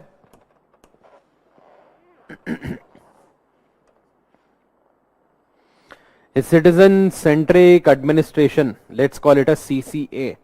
Citizen centric administration is based on four pillars of good governance.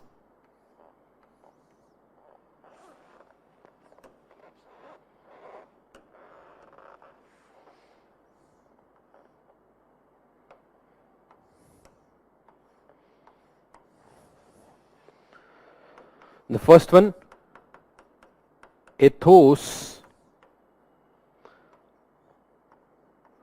Second one, ethics. Third one, equity. And fourth one, efficiency.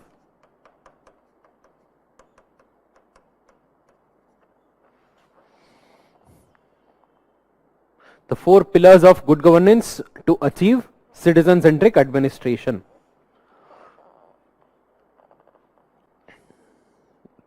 Ethos, ethics, equity and efficiency. Okay, is there any confusion? Can somebody repeat the point for Sahiti?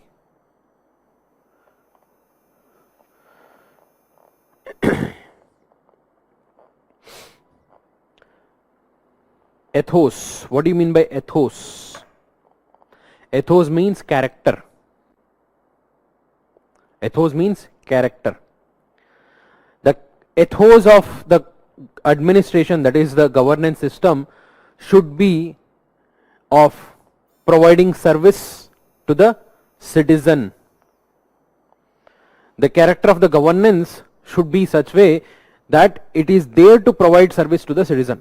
इसीलिए वहां पर है. That is what is ethos. With that aim, with that character, the government is existing. Okay, first one is ethos in the bracket of service to the citizen.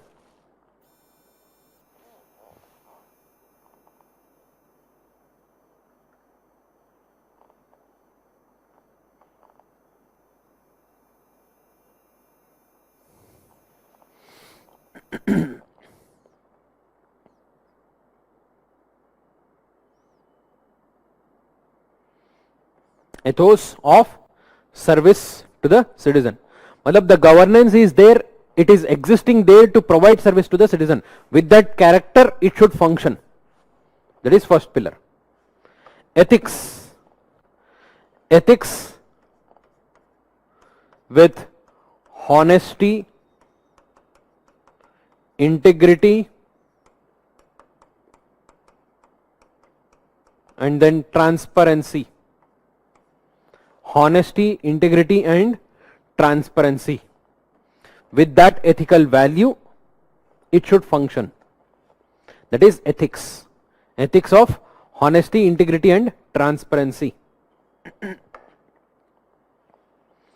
What is equity? Equity के बारे में तो हमने बात किया है. That is treating all the citizens equal with some more empathy for the weaker section.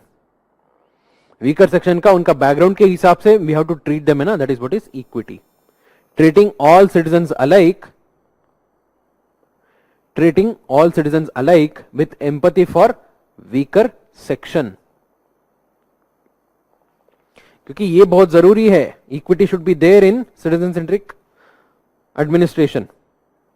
If you are saying सबके लिए इक्वल हो जाएगा, है ना, सबको इक्वली ट्रीट करते हैं, so that might not be benefiting everyone equally.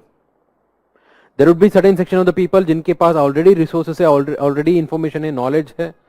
So rather than concentrating over there, it's better to concentrate on those sections जहां पर कुछ नहीं है, so that at least they will come up, है ना, in the society. तो यहां पर देने से ज्यादा कुछ फायदा होगा या नहीं होगा, बट यहां पर तो डेफिनेटली फायदा होगा.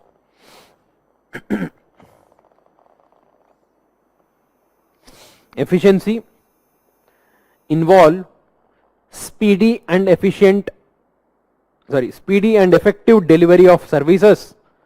Speedy and effective delivery of services without harassment.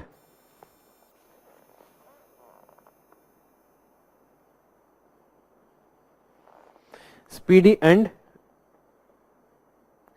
effective delivery of services without harassment.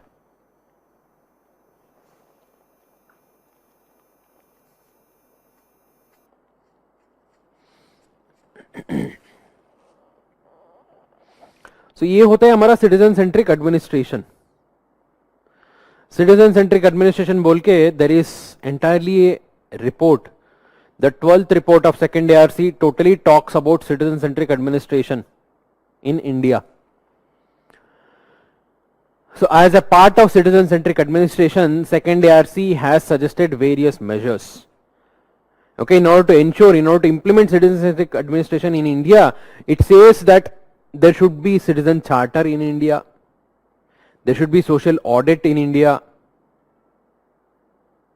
है ना. These are the things which are part of initiatives under citizen centric administration. So let's talk about these initiatives separately. Okay, overall the citizen centric administration comes under the 12th report of second ARC. You can go through that. In that, chapter number 4 is about citizen charter.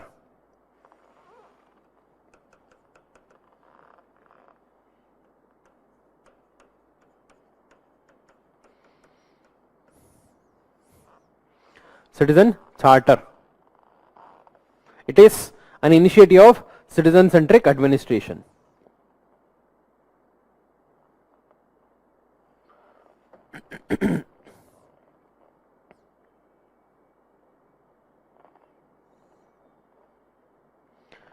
यार ये point इतना ज्यादा important नहीं है, उसी को ही हम application manner में हम अभी डिस्कस करने वाले, so don't worry. So just remember 4 pillars of citizen centric administration are ethos, ethics, equity and efficiency. Ethos means the character, what kind of character the government should have to ensure citizen centric administration. Okay, that is what is ethos. That is, it should function with the character of providing service to the citizen. यही एक M से वो काम करना चाहिए. That is what is ethos. Ethics is honesty, integrity, transparency. जैसे government काम करना चाहिए. Equity should be there in the government functioning and efficiency should also be there. Then only the functioning, then only the government can become citizen centric. It can become citizen oriented. That is what it is talking about. Fine. So as a part of the citizen centric administration, there are various initiatives. One such initiative is citizen charter. इसके बारे में detail में बात करना है.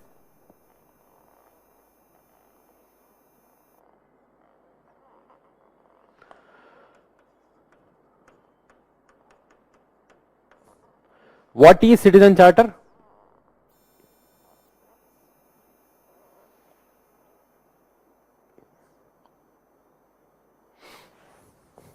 Citizen charter क्या होता है? Anybody has seen this citizen charter?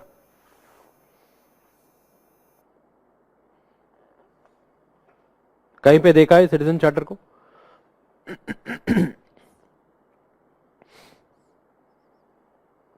Can somebody tell me what is citizen charter?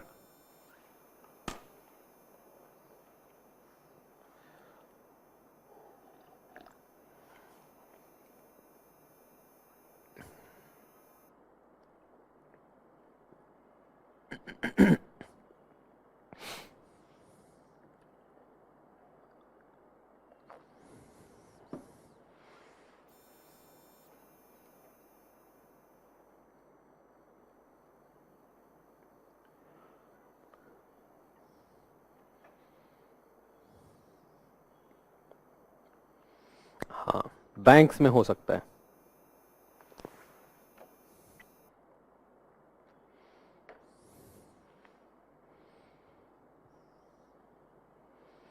Citizen Charter aims to empower the citizen in relation to public service delivery. ठीक है, डेफिनेशन बता रहे हो.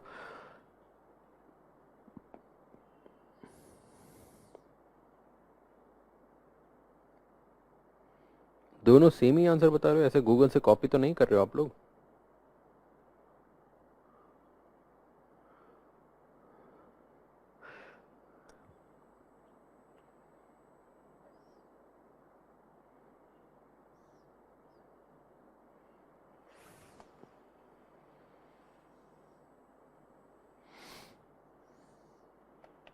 ठीक है.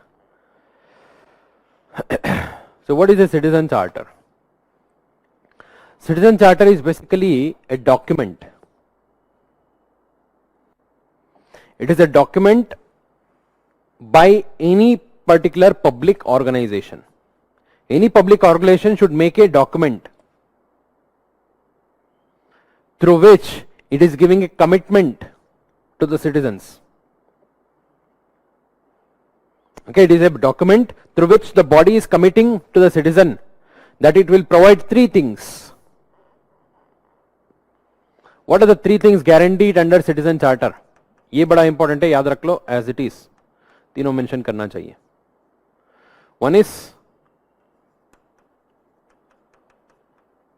quality. Second one is standard. चलो standard को पहले बनाते हैं. उसको ऑर्डर ऐसे आता है, पहले आता है standard,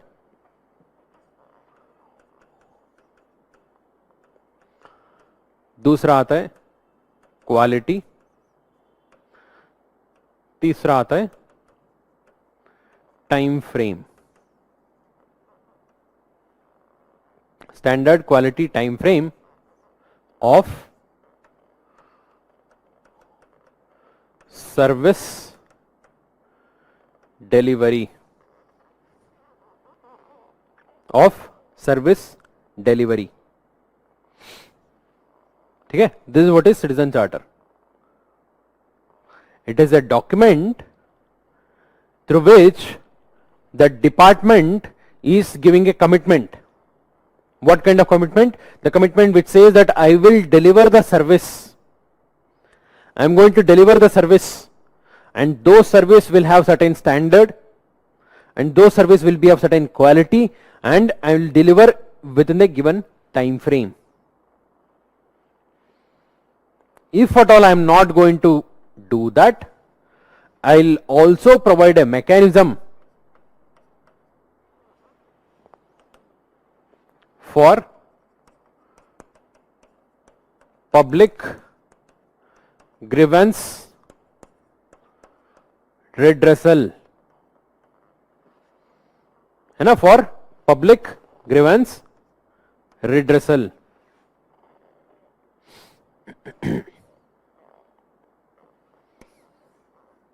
Without this, no citizen charter is complete. So basically, citizen charter is a commitment of the document, commitment of the organization through a document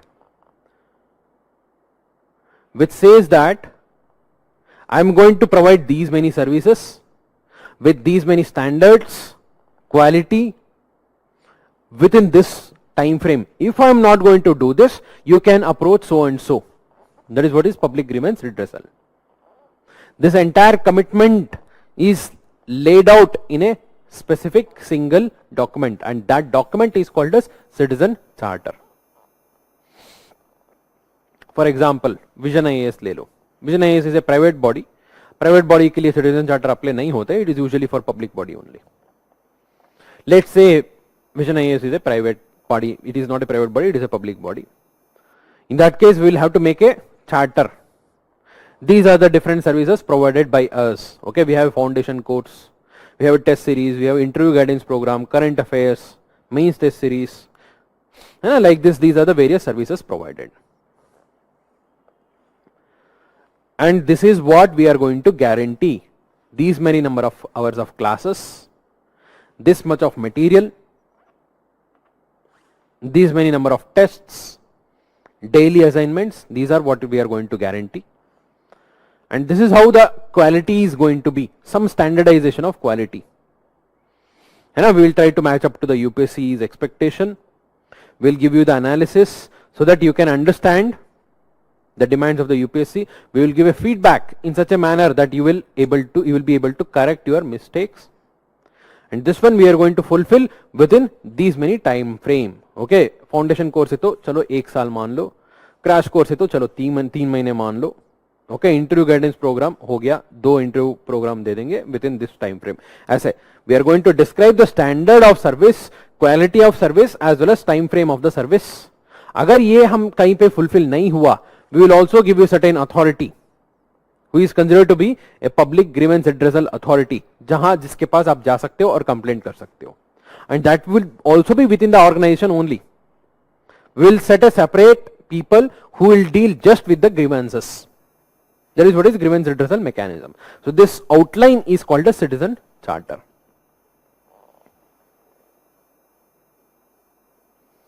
The commitment through which we are giving the document, for which we are giving the document, is the citizen charter. तो इसके अंदर अभी आता है the question, what is this standard and what is this quality? Time frame तो ठीक है, the time limit. What is the difference between standard and quality? Can somebody tell me? Standard of service and quality of service. दोनों में difference है, अंतर है कुछ?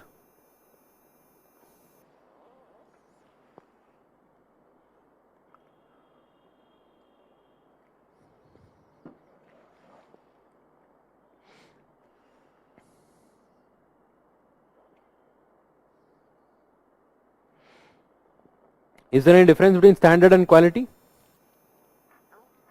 Yes, I'll dictate. You can wait for that. Definition I'll give you. बताइए standard and quality का difference बताइए.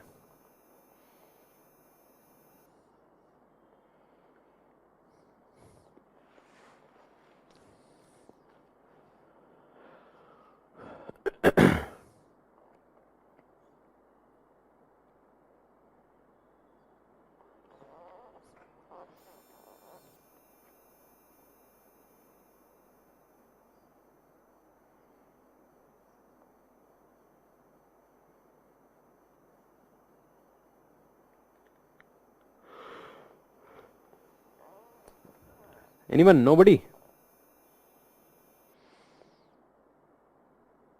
What kind of service is standard? What about quality?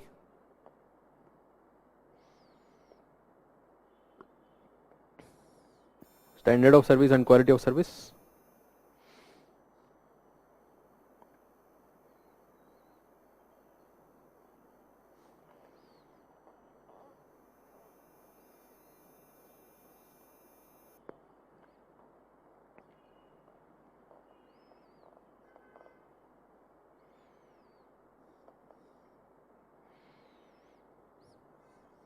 Standards are the benchmark of service and quality is the level of service provided. ठीक है.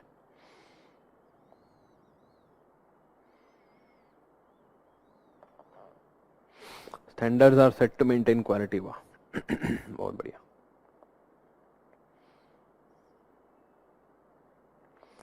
Yes, Abu, you are right. Quality is about how good the service is. Standard is about the size and amount of service.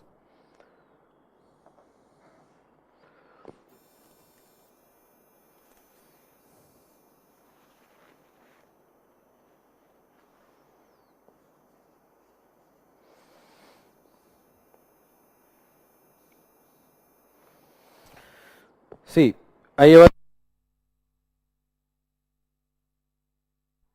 was giving the example of Vision IAS, right? We provide service. In terms of goods, it is very easy to set the standards and define the quality. For example, आप दुकान पे गए हो, you want to buy potatoes. The standard is asking for 1 kg potato, 2 kg potato, 3 kg potato, है ना? Standardized product होता है. 1 kg packet हो सकते हैं, 2 kg पैकेट हो सकते हैं, 3 kg पैकेट हो सकता है. That is standard, the set standard, the parameters in which you can define the goods. Quality is how good the quality is. अच्छा quality, medium quality, low quality, है ना. खराब क्वालिटी 1-2 दिन में खराब हो जाएगा. अच्छा quality it will be there for long duration, थोड़ा सा बड़ा होगा, टेस्ट रहेगा उसमें, ज्यादा गंदा नहीं रहेगा, धोने का जरूरी नहीं है. That is the quality. It is easy to set the standard and quality in case of goods, but it is difficult to set the standard and quality in case of services. वो करना बहुत जरूरी है. It is necessary that we define the standard and quality in case of service also. Yes. For example, service में कैसे कर सकते हो? Service में if at all we are standardizing the service, we are going to say, okay, for completing these foundation course, we are going to take so and so number of classes. And we will give you perfect syllabus. These are the topics which will be covered in this class. Okay, एक synopsis मिल जाएगा आपको, and एक time frame मिल जाएगा, एक proper source मिल जाएगा जहां से पढ़ के आना है. That is what is standardization. है ना, setting the standards, setting the parameters in which we can clearly see, okay, this is one good, this is another good. इसके जो differentiation कर सकते हैं ना between one service and another service, that is what is standardization. Quality is the quality of class, how well you are understanding the concepts, whether you are able to solve the UPSC questions or not. That is what is quality. ये दोनों identify करना है. Standardization involves setting the parameters which can be used to define the standards of, define the in terms of quantifiable measure, है ना. In terms of quantifiable measure we can tell about the services. That is what is standardization, which is usually not available in case of service. Service में standardization थोड़ा सा मुश्किल है, but उसको करना है. That is what is part of citizen charter. Standardization of service and quality of service and then time frame of service. तीनों हम guarantee करेंगे, and if at all we are not going to guarantee, there would be a mechanism through which you can raise your complaint. Please write the definition. What is citizen charter? It is a document that outlines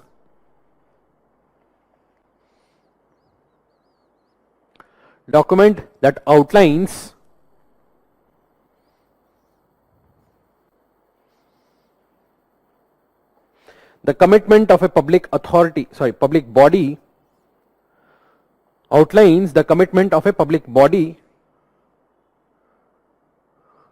towards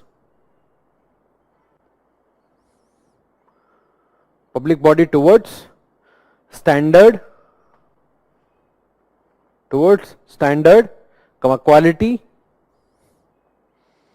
and time frame of service delivery, along with grievance redress mechanism.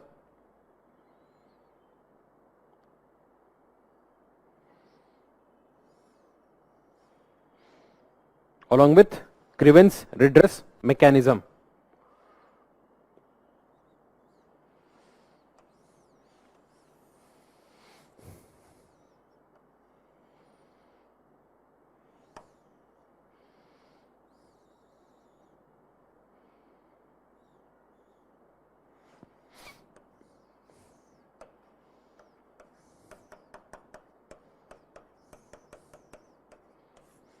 Evolution.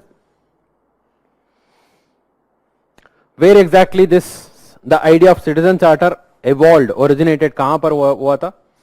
It was in UK.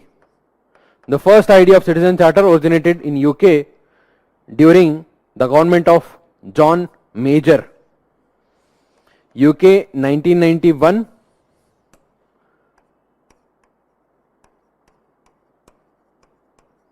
John Major.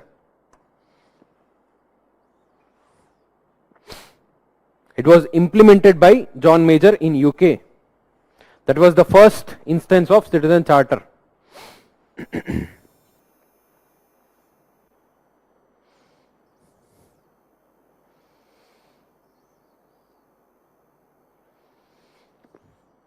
Time frame of services along with grievance redressal mechanism.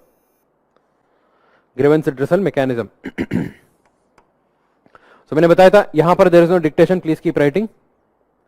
For the first time, it was implemented in UK by John Major in 1991, who outlined the commitments of the government, okay, by making a citizen charter and made it compulsory across the departments, and that was based on the 6 different principles.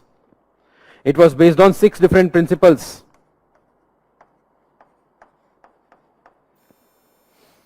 What are the 6 different principles? Quality,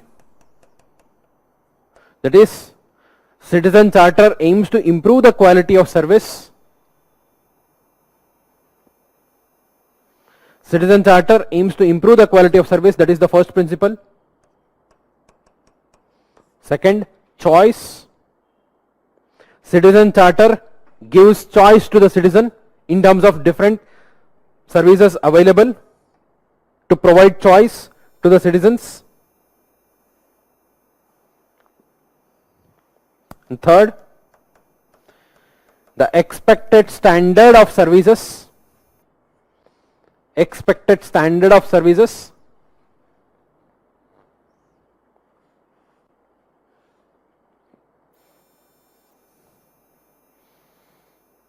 Fourth,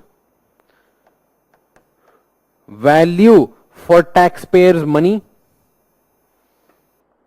Value for taxpayers' money.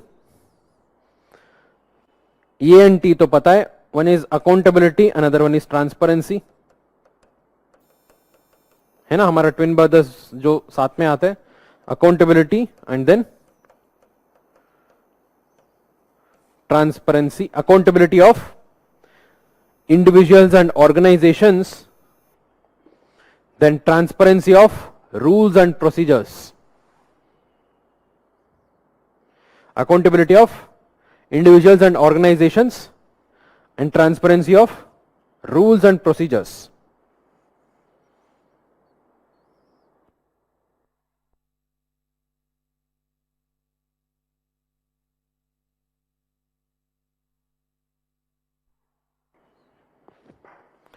ठीक है. So originally when it was made by John Major government in UK, they said, okay, with these objectives we are going to implement. Okay, the principles which are originally followed by John Major's government, 6 different principles which they are trying to achieve. Quality, choice, standard, value, accountability and transparency. तो इसको याद रखो, overall idea of citizen charter आपको समझ आ जाएगा.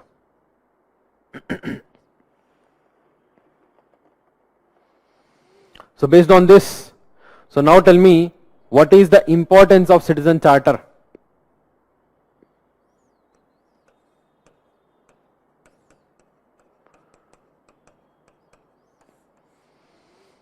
Importance of citizen charter. इससे क्या क्या फायदा है, सिटीजन चार्टर रखने से क्या क्या फायदा है? सो बेसिकली सिटीजन चार्टर से क्या होता है?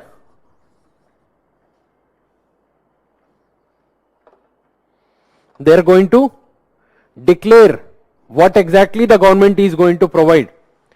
The basic idea is, if you go to any department, उसके डिपार्टमेंट के बाहर होना चाहिए एक डॉक्यूमेंट होना चाहिए listing out these are the different services, this is the standards which we are going to give it, this is the time frame, इतना इतना डॉक्यूमेंट आपको देना पड़ेगा. Okay, let me just show you some citizen charter.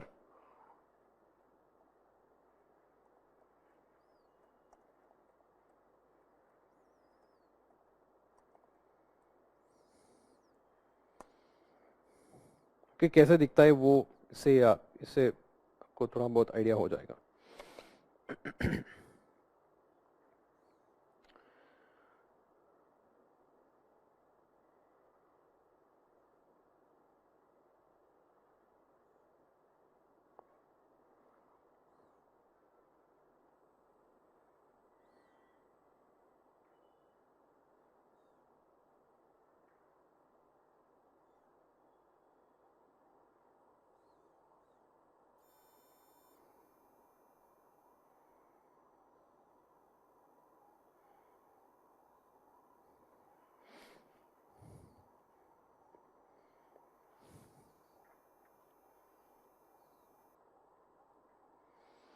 This is the citizen charter of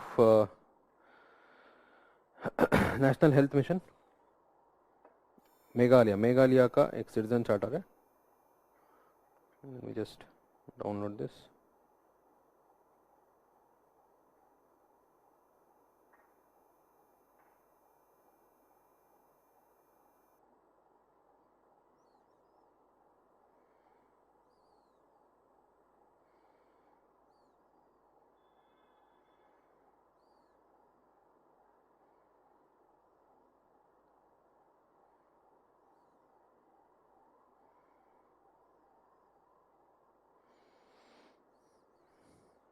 You can see it may not be a totally perfect one, but at least they have tried to declare. Okay, what are the services provided? Okay, in this primary health center के अंदर क्या क्या होना चाहिए? OPD services देखो. I think it's not in English. ठीक है. देखो they're declaring the services. Different types of services, emergency services, laboratory services, and office किसका है, कौन सा authority है, कौन responsible है, ये सारा declare होता है.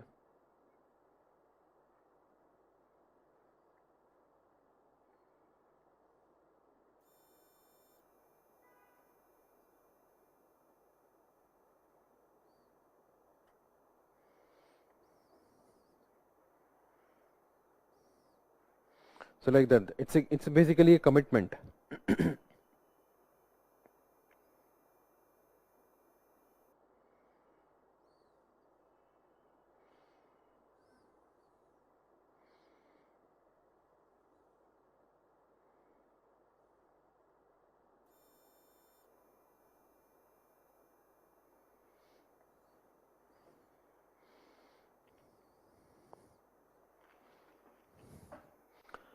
So that outline, the document which is expected to be published by every department and they should put it in front of the citizen. That is what is citizen charter.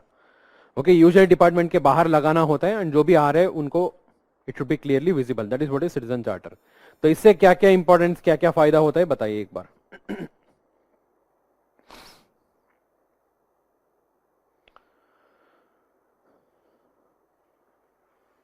Inclusiveness, legitimacy, promotes accountability, transparency, services in time bound manner, that is what is responsive. Responsive बोलते हैं उसको. Confidence in government, ठीक है. Awareness among the people, transparency and accountable, ठीक है. Promotes trust between the service provider and consumer, good.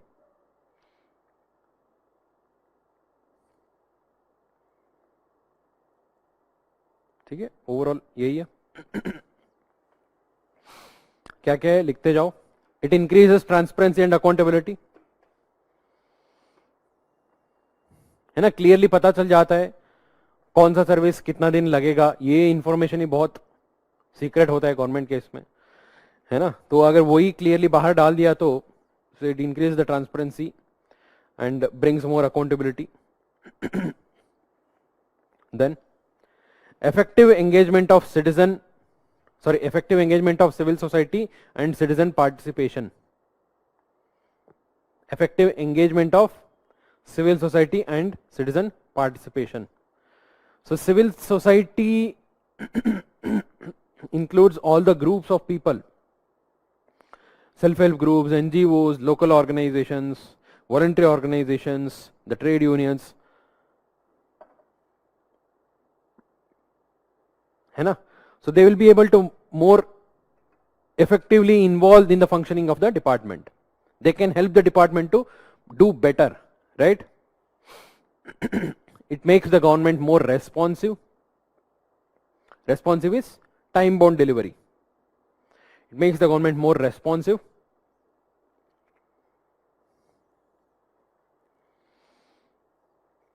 Enhances credibility of the government. Enhances credibility of the government. It increases the trust. मतलब कोई बोल रहे हैं ये this is the service I am going to give and this is the time frame, देख लो मैं कर दूंगा, अगर नहीं किया तो भी आप जाके कंप्लेंट कर सकते हैं. ऐसा कोई बोल रहे तो थोड़ा सा तो भरोसा आएगा ना उनके ऊपर. You will start to trust that people. So enhances the credibility of the government.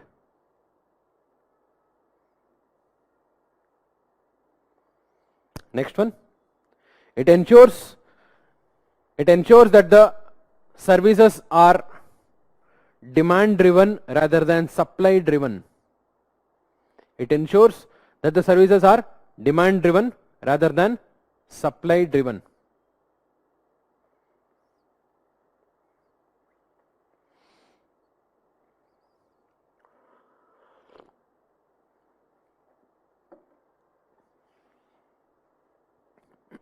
What do you mean by that?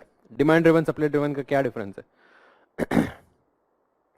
See, the earlier approach of the government was supply driven.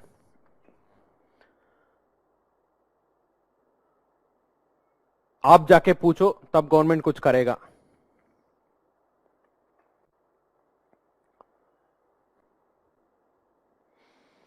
Sorry, that is not supply driven.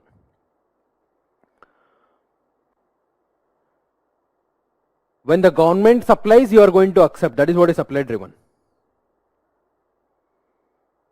If government gives you, you will take. If not, you will not take. That is supply driven. If government is giving you public distribution PDS के through ration दे रहे हो तो आप लोगे. Government बोल दिया मेरे पास ration नहीं है तो आप चुप बैठोगे. और क्या कर सकते हैं?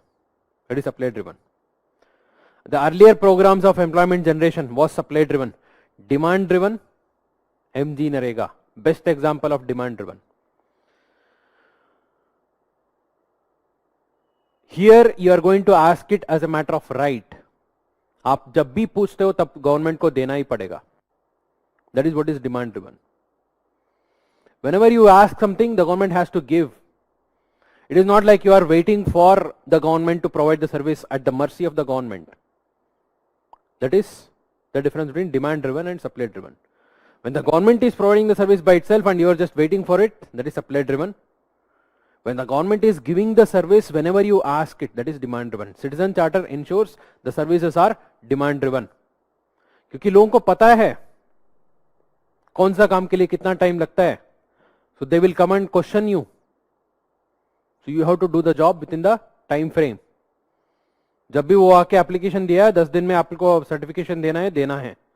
You cannot deny it. That is what is demand driven. And of course, next point, it helps in curbing corruption. It helps to curb corruption. It helps to curb corruption.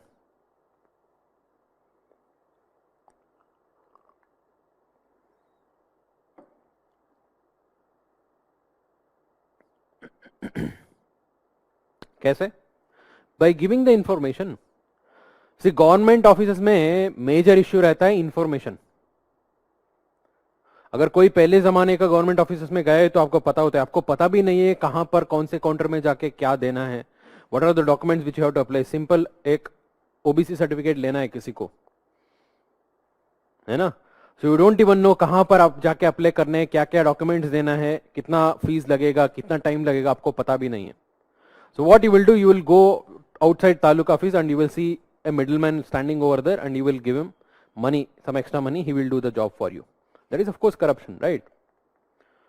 Because he will give that money to someone else in the government office, he will make it faster and वापस आके आपको दे देगा. But if you go to the same taluk office, बाहर board लगा हुआ है, दिया है ओबीसी सर्टिफिकेट करने के लिए ये डॉक्यूमेंट आपको देना है, इस काउंटर में जाकर फीस भरना है, इसको फाइनली यहां पर सबमिट करना है, तो इतना दिन लगेगा. अगर नहीं लगेगा वापस आके इस पर्सन को पकड़ो. That is what is grievance redressal. ऐसे पूरा दे दिया तो why would you go to the middleman? It can easily curb the corruption over there, right. So importance, that is all about importance. Citizen charter in India. Do we have citizen charters in India? Yes. Is it compulsory? No. India में citizen charter compulsory नहीं है. There is no legal provision saying that it is compulsory. India में कोई भी चीजें compulsory करने के लिए law होना चाहिए, जरूरी है.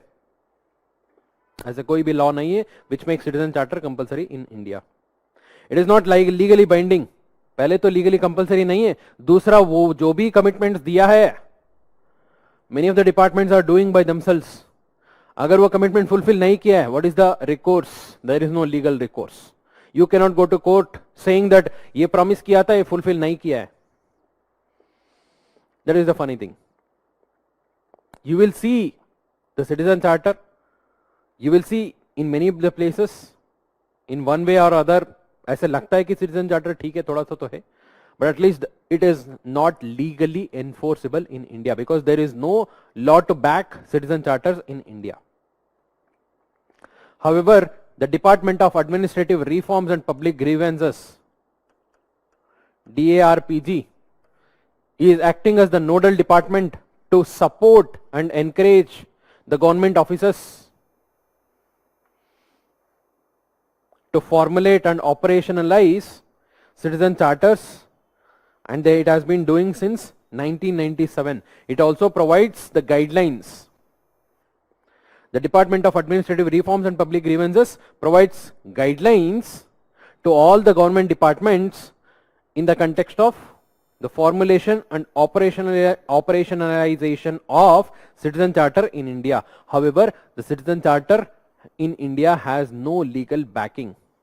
कोई भी legally उसको क्वेश्चन नहीं कर सकता है. ठीक है? So what are the various components of citizen charter in India then? Not only in India, in general. So let's say इसको separate कर देते. चलो, what are the various components of citizen charter? एक citizen charter है तो उसमें उसके अंदर क्या क्या होना चाहिए? What are the various parts? ये सब आपको लिखते जाओ. इंपॉर्टेंस तो मैंने डिक्टेट कर दिया था. सिटीजन चार्टर इन इंडिया, यहां पर ज्यादा कुछ नहीं है. You just have to write that it is not legally binding. Department of Administrative Reforms and Public Grievances is the nodal agency to support citizen charter, to support various departments to formulate citizen charter in India. Okay, बस वही है. So अभी लिखो components of citizen charter. एक citizen charter है तो उसके अंदर क्या क्या होना चाहिए? कंपल्सरीली कुछ चीजें होना चाहिए ना, क्या क्या होना चाहिए?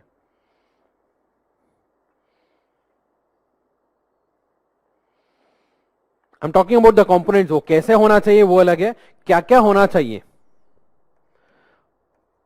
First, it should contain vision and mission statement.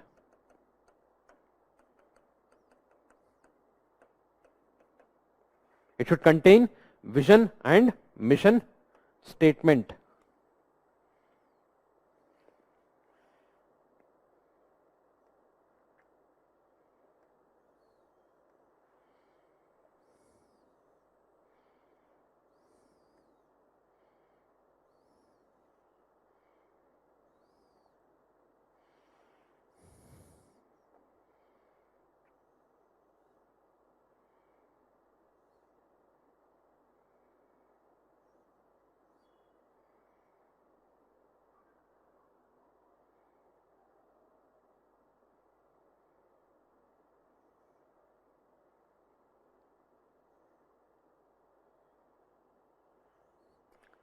ठीक है, it should contain vision and mission statement. मतलब what is the overall vision it is trying to achieve?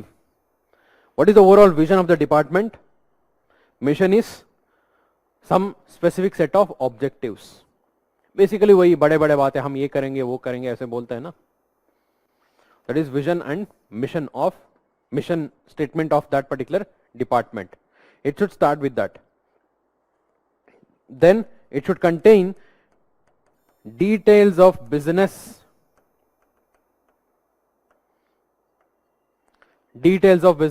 that is what are the various services provided by that particular department.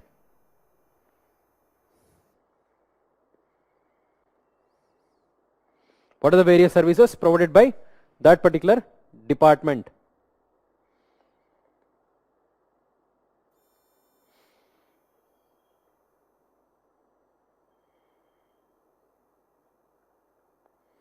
And please stop copy pasting from internet. अगर internet से पढ़ाना है तो हमारा क्या जरूरी है. है ना. Please don't Google and give your answers. थोड़ा सा कोशिश करो याद रखने का, समझने का. That is the point of class.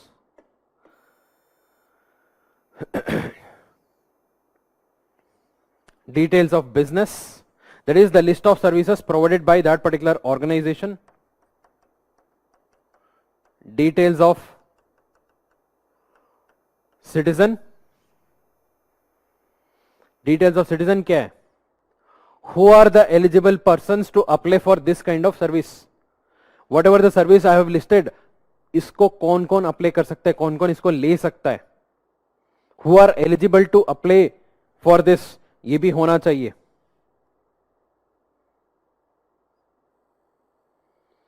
Here the definition of citizen includes not only the citizens, it is not only the persons, it includes every organization, private or government or non governmental. कोई भी organization हो, कोई भी person हो, या कोई भी anyone who can avail this service, all of them are considered as citizen. Remember, citizen of citizen charter is not just a person. It includes anyone whose interests are addressed by citizen charter. It includes anyone whose interests are addressed by citizen charter,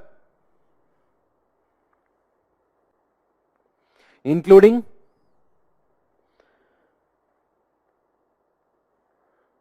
organizations, departments,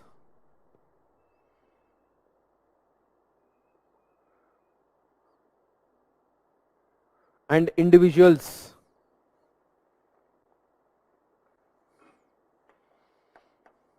Then comes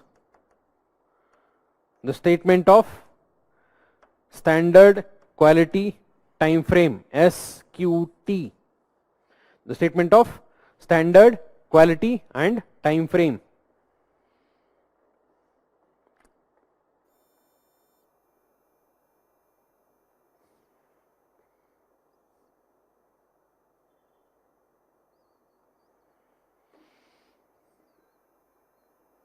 इतना दे दिया तो काफी है? नहीं. You need grievance redressal mechanism. Grievance redressal mechanism, that is mechanism to redress any kind of grievance. Grievance is complaint. ये तो commitment हमने दे दिया, अगर फुलफिल नहीं किया तो कुछ तो कंप्लेंट होगा ना, किसके पास जाना है? That is what is grievance redressal mechanism.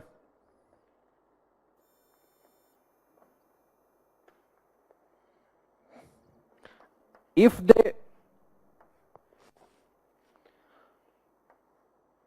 there is any delay or there is any issue in the quality, there should also be provision for compensation. Provision for compensation in case of failure.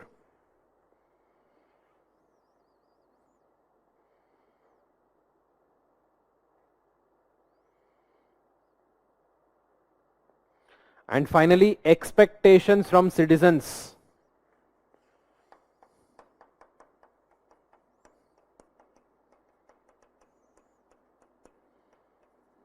Expectation from citizen. Remember, it is not only one side, there is other side to the story also. What all they expect from the citizen? How exactly you have to behave? There is a proper procedure which you have to go through. आपको patiently wait करना पड़ेगा, इसी counter में जाके apply करना पड़ेगा, इतना fees भरना पड़ेगा, इतना स्टैंडर्ड फॉर्मेट में आपको देना पड़ेगा. ये सारा तो बेसिक एक्सपेक्टेशन तो है ना आपकी तरफ से. That is what is expectations from the citizen or clients. Fine. So these are the overall components of citizen charter. क्या क्या होना चाहिए? अभी बताइए, what are the issues associated with citizen charter in India?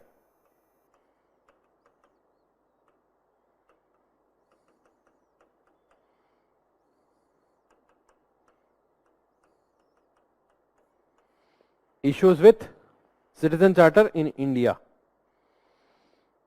It is not legally binding. ठीक है, major issue है, सबको पता है. इसके अलावा सोचो थोड़ा सा, think from the governance perspective, what are the different issues associated with citizen charter in India?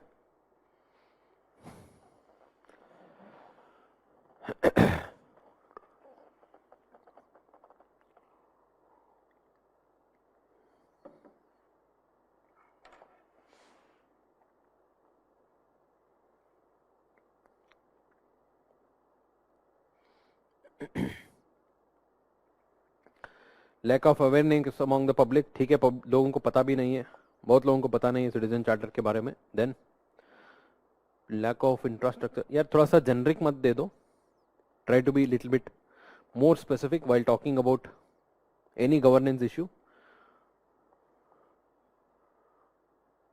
Delay in providing services, that is not fulfilling the commitments. Lack of review, very good Shivam. और बताइए, थोड़ा सा specifically बताने की कोशिश करो in the context of citizen charter. ऐसा नहीं लगना चाहिए कि अब जनरली ऐसे वेगली सारा गवर्नेंस इश्यूज इसमें डाल रहे हो.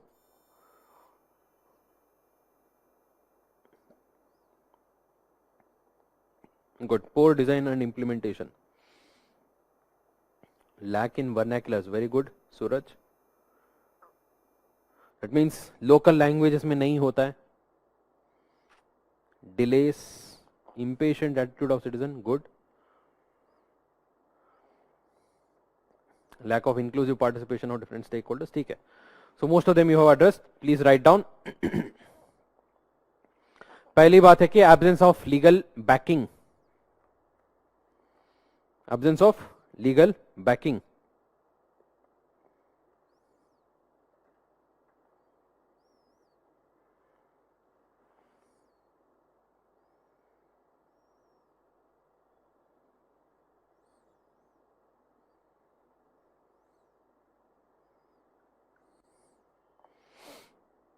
It is not legally enforceable in India. Second, lack of consultation with citizen and NGOs. Lack of consultation with citizen and NGOs.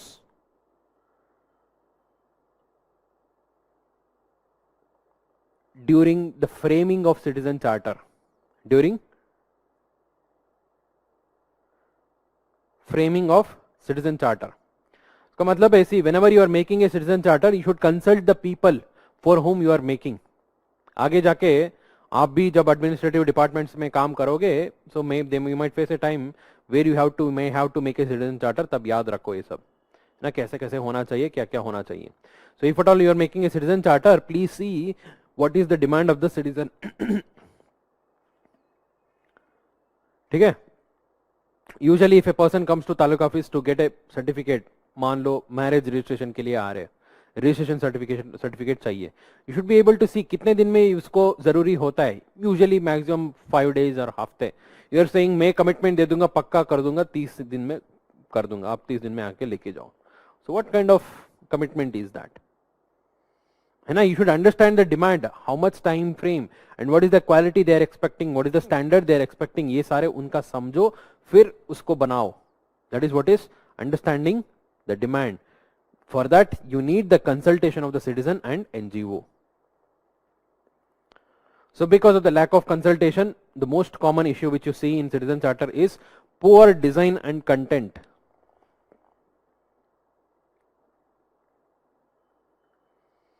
Poor design and content.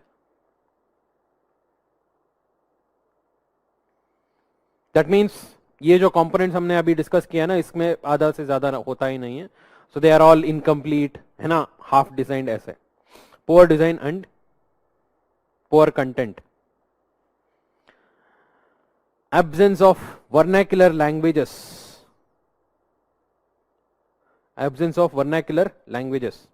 मतलब if you are making a citizen charter, let's say in a West Bengal, बहुत लोगों को हिंदी नहीं जानते, English नहीं जानता है, तो बंगाली लैंग्वेज में वहां पर देना पड़ेगा ना, right.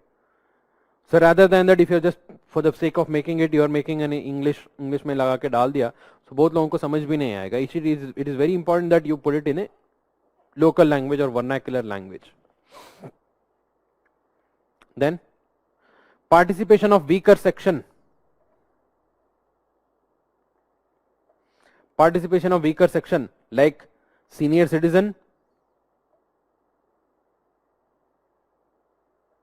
disabled, senior citizen, disabled, etc., who are not given due consideration. Citizen charter बनाते समय एक तो उनका ओपिनियन भी लेना है, दूसरा उनके लिए थोड़ा सा एक्स्ट्रा रिलैक्सेशन भी देना चाहिए. That is what is compassion, right? You can not apply the same rule for the weaker section also. Then no details of grievance addressal mechanism. Citizen charter पूरा रहता है तो कंप्लेंट किसके पास में जाना है वही नहीं दिया होता है. Okay, it is not mentioned what if it is not fulfilled. That is no details of grievance addressal mechanism.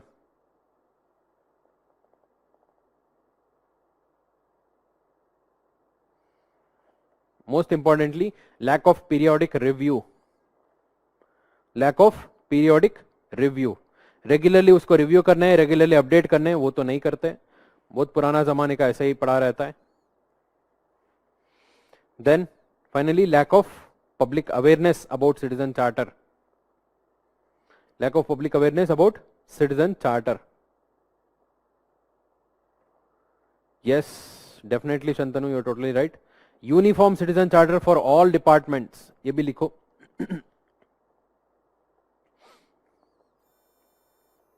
Uniform citizen charter for all departments. That means one size fits all. So in this context what are the suggestions you want to make? ये तो लिखना, अभी issues पता चल गया तो आप खुद लिख सकते हो, बट इट इज बेटर कि आप जो सेकेंड ARC ने बताया है उसके बारे में लिखो. So please right the second ARC recommendations.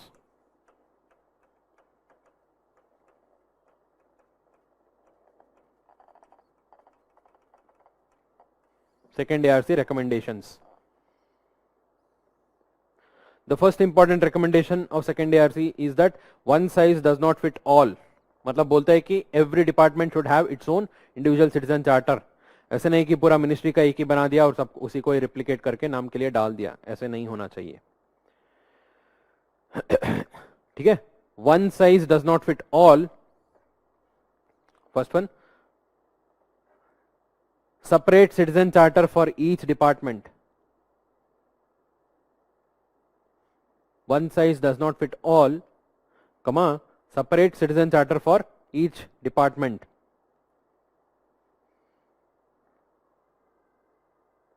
And head office to provide only broad guidelines. Head office to provide only broad guidelines. Second, consultation जो हमने डिस्कस किया था, we need to consult the people जिनके लिए हम बना रहे. थोड़ा सा वाइडर कंसल्टेशन करके उनके हिसाब से बना दो. That is the second one. Wider consultation and include civil society. Wider consultation and include civil society.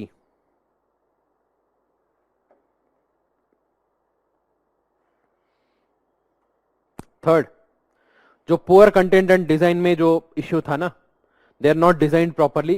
इसके लिए second ARC बोलता है the charters must be precise. मतलब clear language में लिखना है. These are the services which we are providing. These are the time frame. ऐसे clearly define करना है. ऐसे बहुत vague statements नहीं देना है. The charter must be precise and a firm commitment shall be made.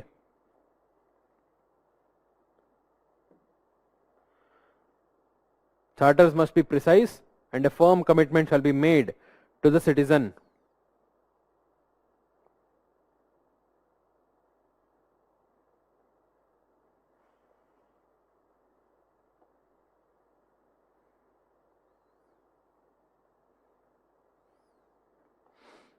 अगर कमिटमेंट दे दिया तो काफी है क्या? We should also empower the organisation to fulfil that commitment. ये भी जरूरी है, right? The organisation is working based on the old methods and we have committed. Commitment तो दे दिया, एक हफ्ते में हम सर्टिफिकेट दे देंगे, मैरिज सर्टिफिकेट दे देंगे, सब कुछ दे देंगे, बट उनके पास तो ऐसे इंस्ट्रूमेंट नहीं है, इंफ्रास्ट्रक्चर नहीं है. We should also empower them, right? Internal process and structure internal process and structure should be reformed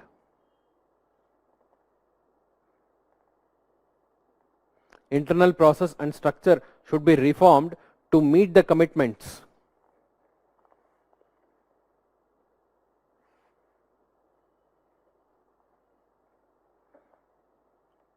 then redress mechanism in case of default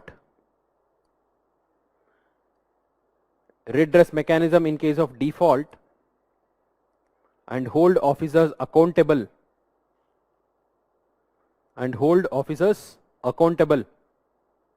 for results. Redress mechanism in case of default and hold officers accountable for results. Last one, periodic review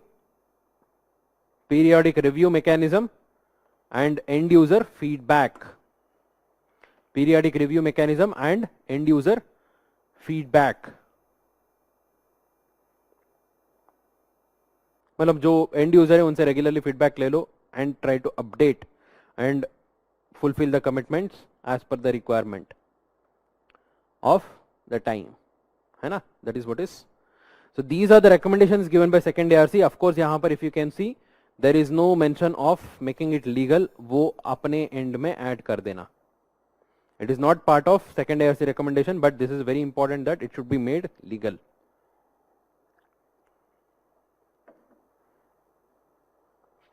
Legal backing होना चाहिए. ठीक है? So let's stop here. थोड़ा सा slow हो गया. I'm telling you in the next class I'm going to make it little bit faster. So please be ready. Let's try to cover in a little bit faster manner so that at least next class may we can finish the social audit and e-governance, and we can start with the second unit, the role of civil services in a democracy. ठीक है?